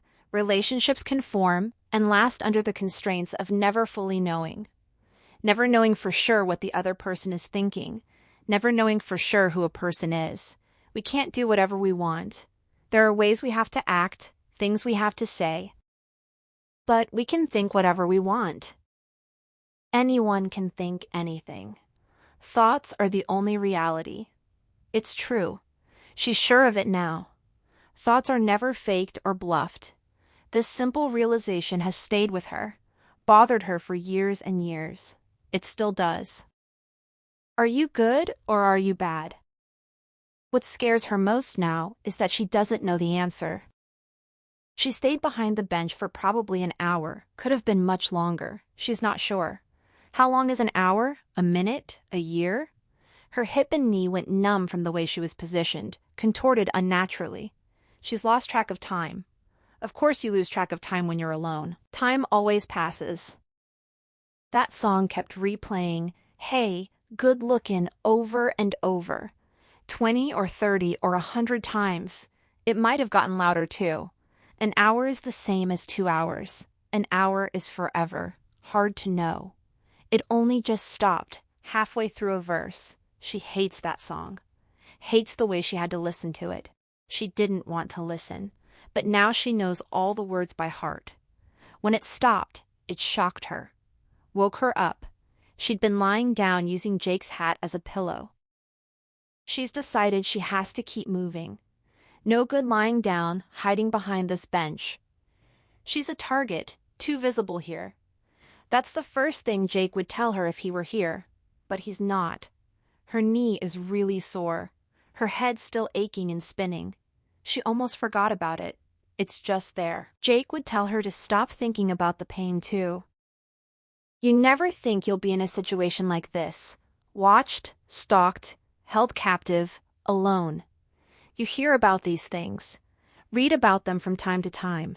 Feel sick at the possibility that someone could inflict this kind of terror on another human. What's wrong with people? Why do people do these things? Why do people end up in these situations? The possibility of evil shocks you.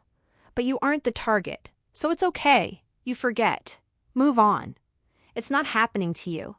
It happened to someone else. Until now. She stands up, trying to ignore her fear. She creeps down the hall silently, away from the bench, away from the stairwell she came up. Tries a few doors. Everything's locked. No exit. These halls are bleak. Nothing on the walls, no sign of student existence. She's been down these same halls so many times. They repeat themselves, turn in upon themselves like an Escher drawing. Grotesque that some people spend so much time here. All the garbage cans she's come across are clean and empty. Fresh bags. No sitting waste. She looks through them thinking there might be something useful, something to help her move forward, escape. All empty. Just empty black bags. She's made her way to what must be the science wing. Has she been here before? She looks through the doors. Lab stations. The doors are different in this hall, heavier and sky blue. A large banner at the end, hand-painted. An advertisement for the winter formal. A school dance. The students will all be in here together. So many of them. First sign of student existence she's seen. Dancing the night away. Tickets are $10. What are you waiting for? She thinks she hears rubber boots. Footsteps somewhere. It's like she's been given a drug. She can't move, shouldn't move. Incapacitated with fear. Frozen. She wants to turn and scream and run, but can't. What if it's Jake? What if he's still here, locked in like her? If he were here, that would mean she's not alone, that she would be safe. She can get back to the stairwell, just across the hall. Can get up to the 3rd floor. Maybe Jake is there. She squeezes her eyes shut, makes fists, heart thumping, the boots again. It's him. He's looking for her. She exhales in a burst and feels sick. She's been in here too long. Chest tightening. She's going to vomit. Can't do this. She darts into the stairwell. He hasn't seen her. She doesn't think. She doesn't know where he is. Upstairs, downstairs, over, under, somewhere else. He could be hiding, waiting, in her own shadow. She doesn't know. She just doesn't know. An art room. Upstairs. A different hall. A door that isn't locked. This could be anywhere.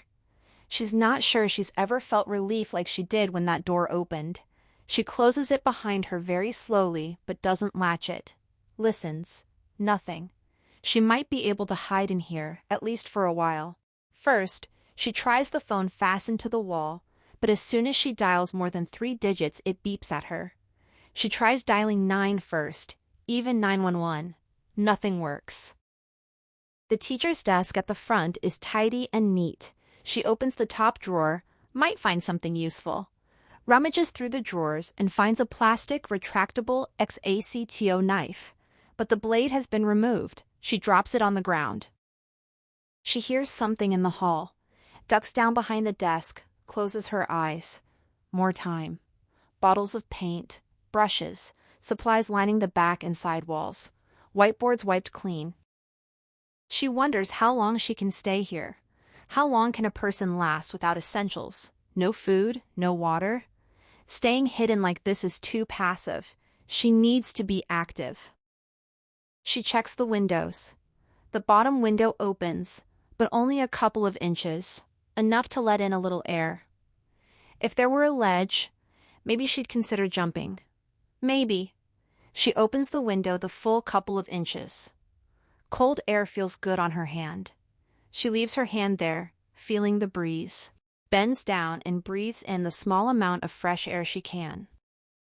She used to love art class. She just wasn't any good at it. Desperately wanted to be. Didn't want to be competent and successful only in math. Art was different. High school was such a strange time. For some people, it's a peak. She did the work, got high marks, that wasn't an issue. But the socializing, the parties, the attempts to fit in, that wasn't easy even then. By the end of the day, she just wanted to get home. She was unremarkable in the ways that matter in school. The worst type of oblivion for years. Scentless, invisible. Adulthood, late blooming. That's her. Or it was supposed to be. That's when it was supposed to finally get better. She'd get better then, everyone said. That's when she would start coming into her own. She's been so careful, so self-aware, confused less, hasn't been reckless, understands herself, her own limitless potential, so much potential. And now this. How did she get here? It's not fair. And Jake. It wasn't going to work out. Not sustainable, but irrelevant now. He will be fine without her, won't he? He's coming into his own. Going to do something big, she knows that. He doesn't need this. Her. His family doesn't need this either. They aren't her kind of people, but that doesn't matter. They've been through a lot. She probably doesn't know the half of it. They probably think they're back home now. Probably sound asleep. This is not the end. Doesn't have to be. She needs to find him. Then she can back out, start again, try again. Begin at the beginning. Jake can too. The window's draft brushes her skin, and a wave of exhaustion pulls her down. She admits she might need to lie down, to sleep, maybe even to dream. But she refuses. No sleep, no more nightmares. She forces herself to move. She's not free yet. Leaving the window open, she slips toward the door. Her right foot knocks against a plastic paint bottle on the floor. She picks it up. Half empty, paint wet on the outside, fresh enough to smell. She sets it on a desk. He was here recently, right here. Her hands are red.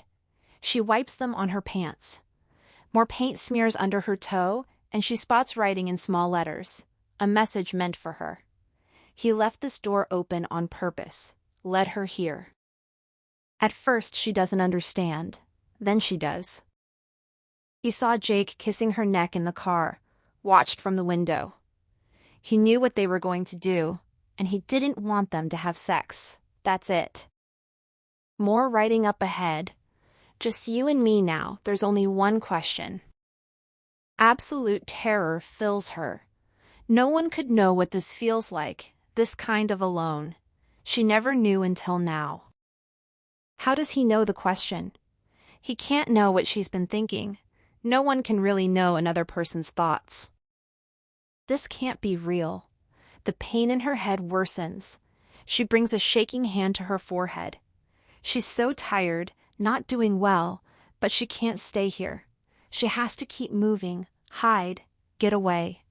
He always knows where she is. He'll be back. She wishes this were supernatural. A ghost story, something surreal, something that left room for doubt. That would be less terrifying. But this is too real. A dangerous man with bad intentions in a big, empty school. Her own fault for coming here. It's not a nightmare, though she'd give anything to wake up in her old bed. She's alone.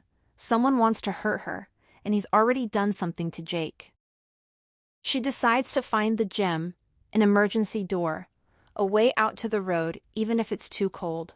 Her eyes have adjusted to the dark, but not the quiet. That metallic taste in her mouth gets worse. Her sweat feels different. She's been biting and eating her nails. She doesn't feel well.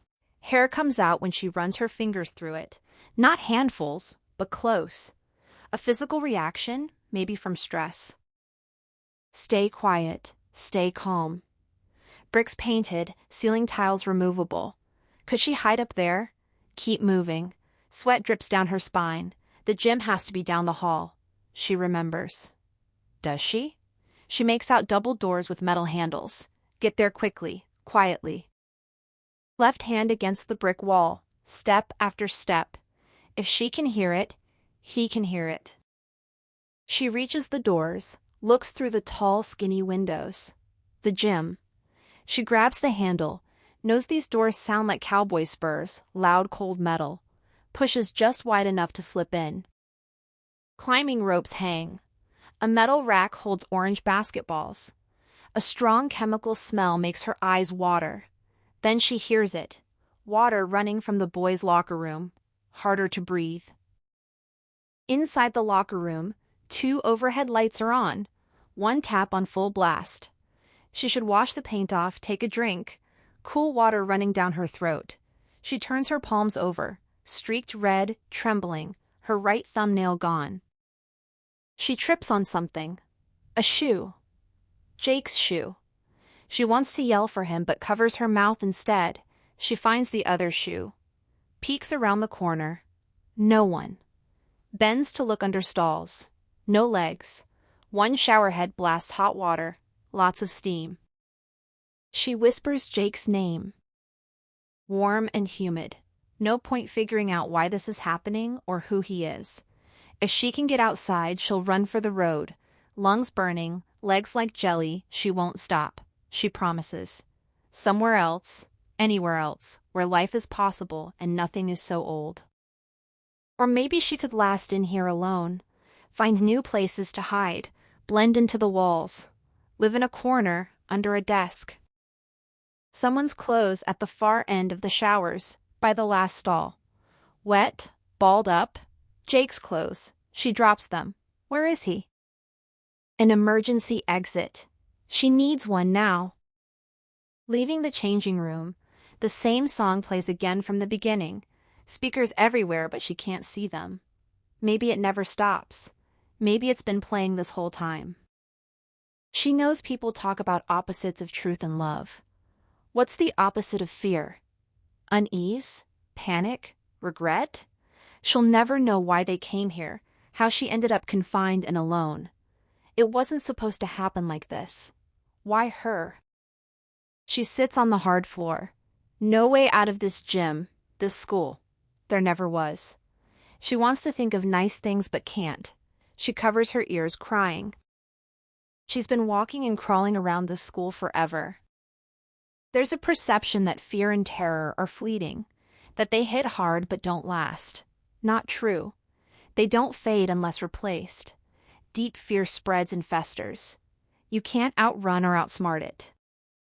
She pictures herself in the blue chair beside her bookshelf, the lamp's soft light, her old blue house shoes. Her room still exists even when she's not in it. If she focuses, it becomes real. Her books. Her brown teapot with a chipped spout bought for $1 at a garage sale. The blue chair imprinted with her body weight, molded to her alone. A deep red candle in the shape of an elephant, white wick rising from its back. A graduation gift from her parents. She never lit it. The more time passed, the harder it became. No occasion ever felt special enough. He'd been the school custodian for over 30 years. No previous incidents.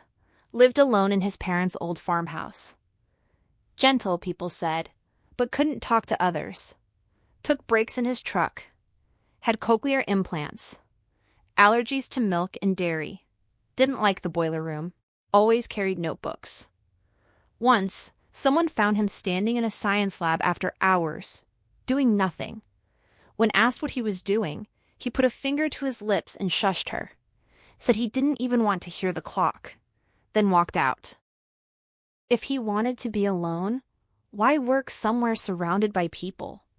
Wouldn't that be a kind of self-torture? Yes, she thinks. It probably would. On hands and knees, she crawls along what she thinks is the music room's outer hall. Blood drips from her nose onto the floor. Through windows she sees red chairs and black music stands in total disorder. Her head pounds on fire. She can't stop thinking about Jake's mother, how the woman hugged her and didn't want to let go. She looked so poorly by the end, worried and scared, not for herself but for them. Maybe she always knew. A million thoughts swarm. Disoriented, confused. She'd been asked what she thought about Jake's parents, and now she knows. Not that they were unhappy, but that they were stuck. Stuck together, stuck out there. Underlying resentfulness between them. When she visited, they behaved well, but couldn't fully hide the truth. Something had upset them. Childhood memories she hasn't thought about in years flood in. She can't focus or keep people straight. She recalls telling Jake they weren't just talking, they were communicating, thinking. When she scratched the back of her head, she felt a bald spot the size of a quarter. More hair pulled out. Hair isn't alive. Those cells died long ago. Her hands still have red paint on them. Now her heart makes her angry, the constant beating, wired to be unaware of it. So why is she aware now? Because she doesn't have a choice. Awareness makes her want it to stop. She needs a break from the rhythm. Everyone does. The most important things are perpetually overlooked until something like this. Then impossible to ignore. Human limits and fragility. You can't be only alone. Everything is ethereal and clunky. So much to depend on. So much to fear. What's a day? A night? There's grace in doing the right thing, in making a human decision. Everyone always has that choice, for as long as they live. Everyone she's ever met faces the same question over and over. There's only one question for all of them. She thinks this hall leads back to the large hall with all the lockers. She's been everywhere. There's nowhere else to go. Same old school, she can't go back upstairs again. She tried. She did her best. How long can she suffer? She sits. She's been sitting. Of course she's uncomfortable. She has to be. She knew it. She once said something upsetting, that she knows what he looks like, his feet, hands, skin, head, hair, heart. and that he shouldn't bite his nails. She knows she shouldn't. She's sorry. She remembers the painting still in her pocket. The portrait of Jake his mother gave her, meant to be a surprise. She'll hang it on the wall with the other pictures. She takes it out, slowly unfolds it.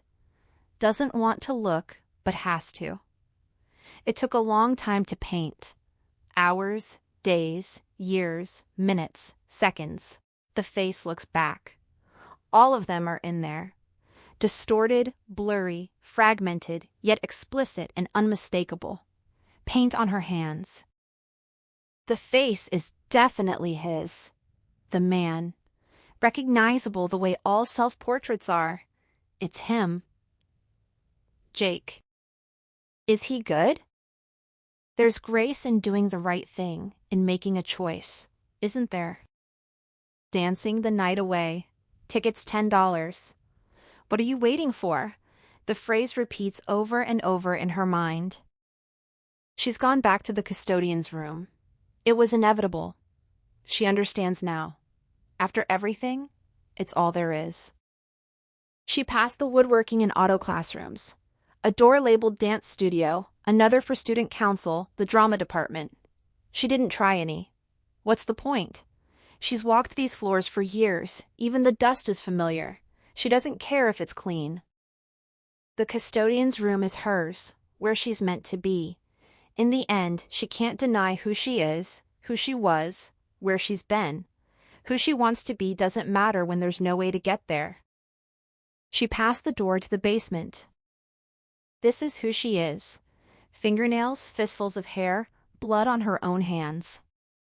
She saw the photos of the man. She understands. She wishes it weren't true. The custodian isn't in here anymore. He's already gone. It's her. She's in here now, with Jake. Just the two of them, all alone. In the car, she never saw the man. Only Jake saw him. He wanted her to follow him into the school to go looking. He wanted to be in here with her, with no way out. Jake's shoes in the locker room. He took them off himself and left them. He put on rubber boots. It was him all along. It was Jake, the man. Because he is Jake. She is. She can't hold it in any longer. The tears come. That story about his brother being the troubled one, she thinks that's made up.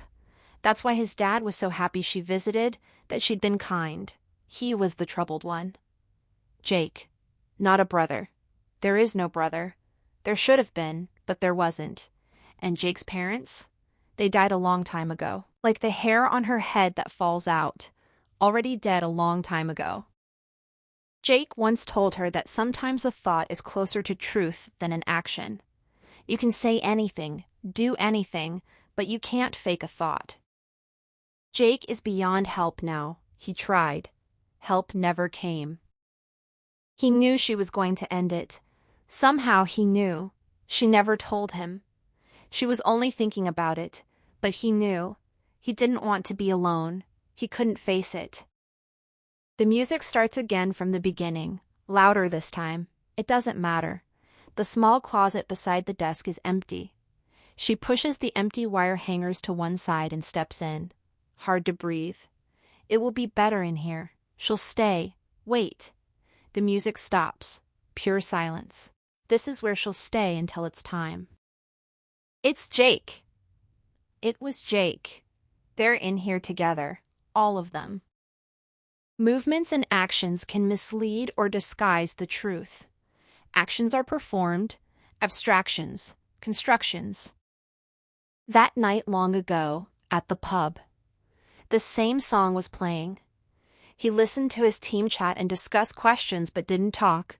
Still part of it, engaged, thinking, maybe enjoying himself. Small sips of beer, sniffing the back of his hand absent-mindedly, a tic when he concentrated, when he was relaxed.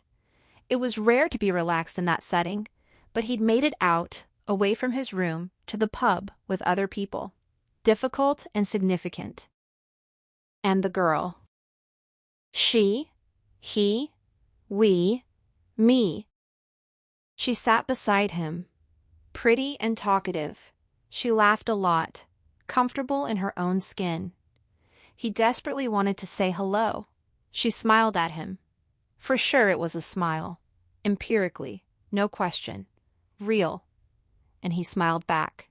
She had kind eyes. He remembers the girl from the pub.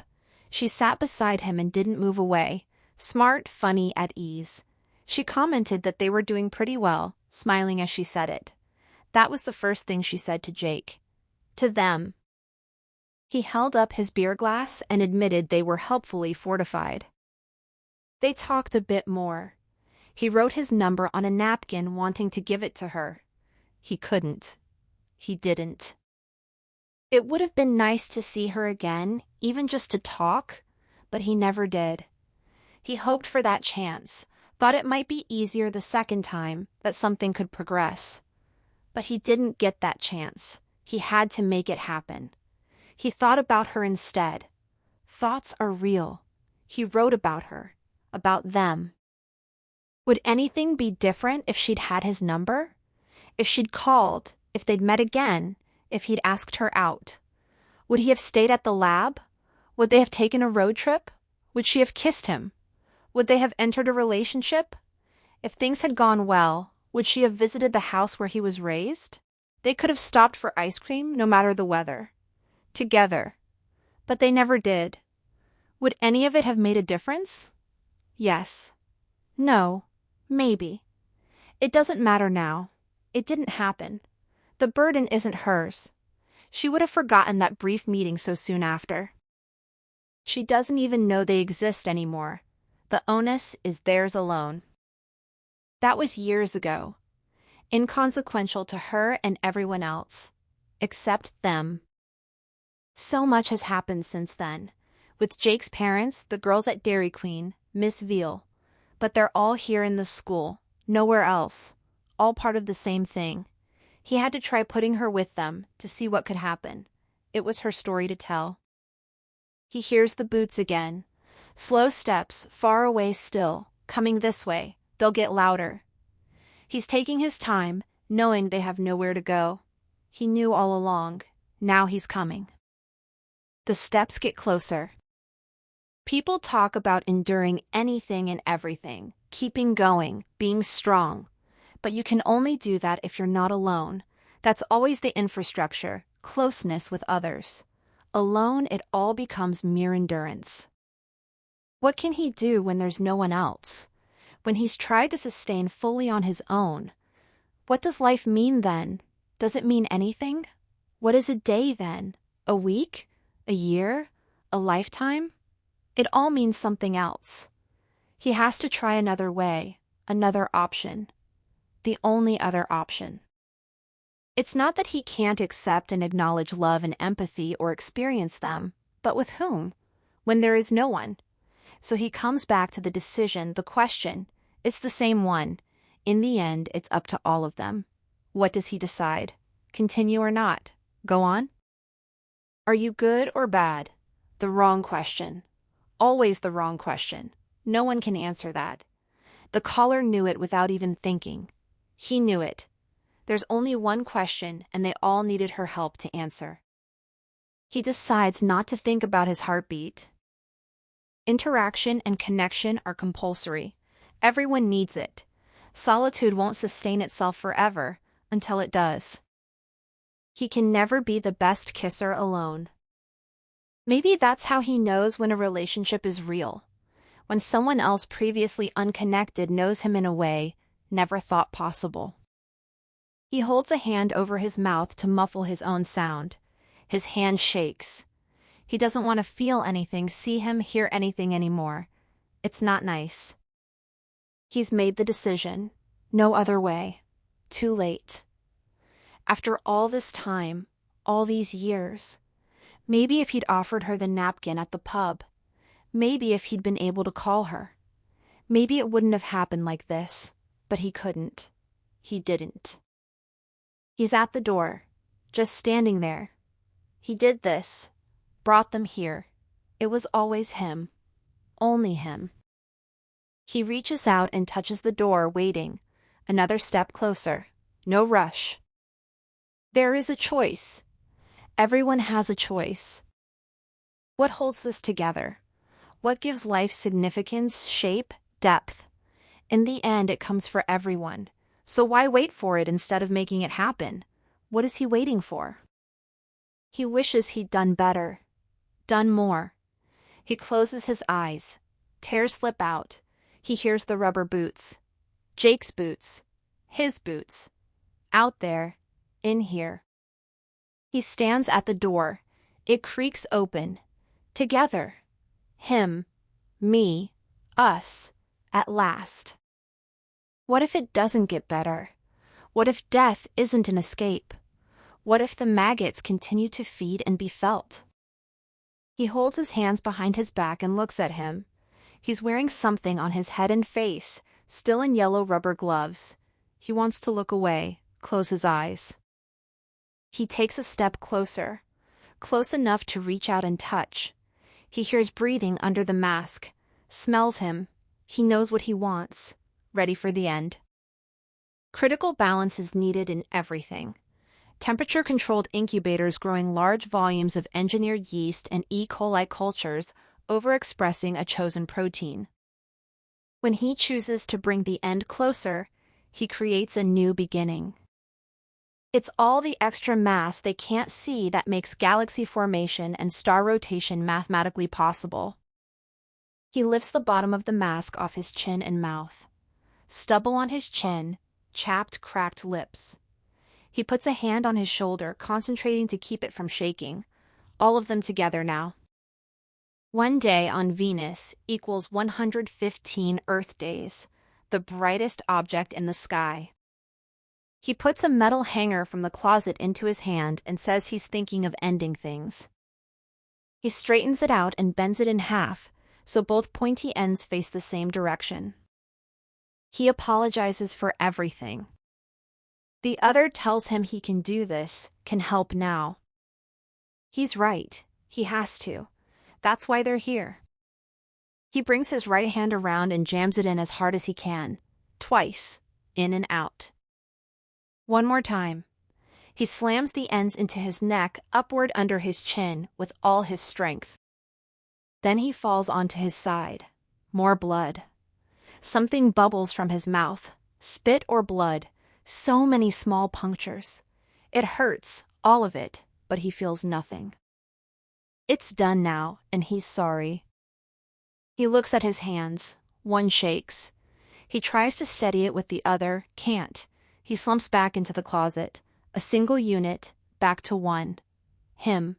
Only him. Jake. Alone again. He decided. He had to.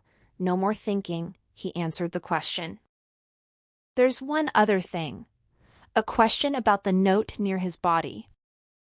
It wasn't so much a note as something detailed, some kind of diary or story. He wrote about characters, maybe people he knew. But he's in the story too, except he's not the one telling it. Or maybe he is, in a way. Hard to follow. Hard to tell what's true and what's not. Does it explain why he ended things? They're not sure. Maybe. What does that mean? He either explained it or he didn't. It's not that simple. A lot of pages. That's what he wrote. Read it. But maybe start at the end, then circle back. First, better sit down. The end.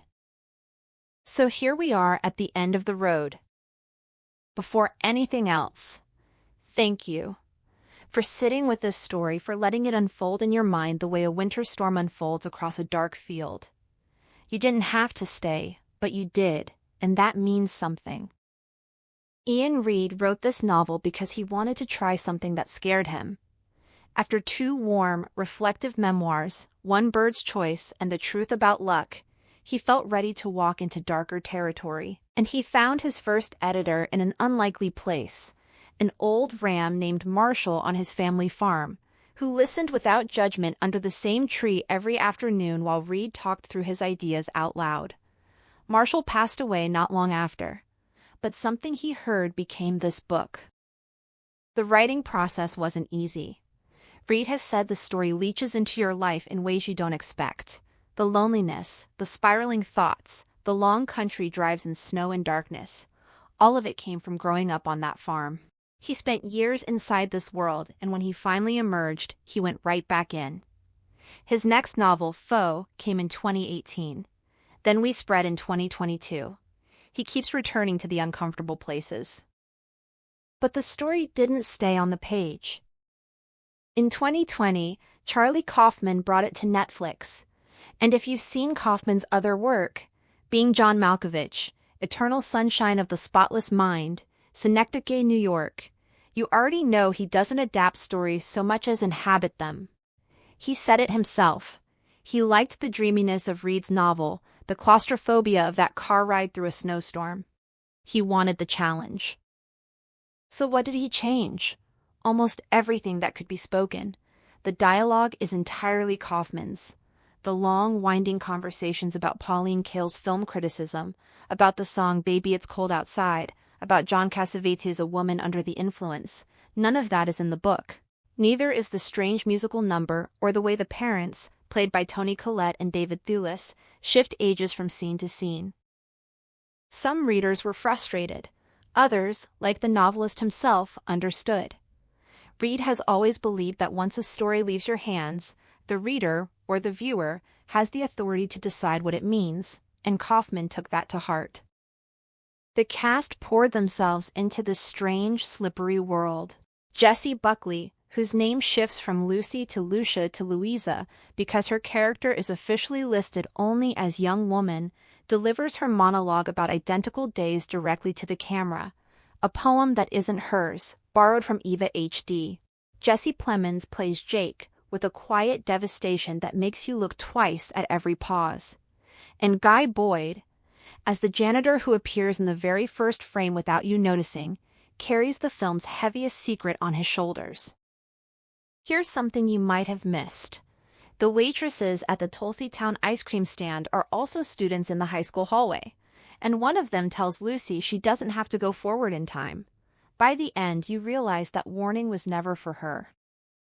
And that overhead shot of the car in the snow? It mirrors almost exactly the frozen lake in Eternal Sunshine. Kaufman referencing himself. Because of course he does. Reid's novel waits for you if you want to go back to the source. It's slim, barely 200 pages, but it stays with you the way a thought you can't shake stays with you. I'd encourage you to read it, feel the difference, decide for yourself what's real. If this story touched something in you, if it made you uncomfortable or curious, or just grateful to be sitting somewhere warm while the snow falls outside, consider subscribing. There are more stories here, more rooms to walk into. And if you have a thought about what happened at that high school, or what the janitor was really doing there, leave it in the comments. I read every one. Because stories don't really end, do they? They just change shape. From a thought on a farm under an old ram's gaze, to a book on a nightstand, to a film that asks you to look closer, to this moment, right now, with you. The snow keeps falling, the car keeps moving, and somewhere, someone is still thinking of ending things. But you made it to the end of this telling. And that's its own kind of grace.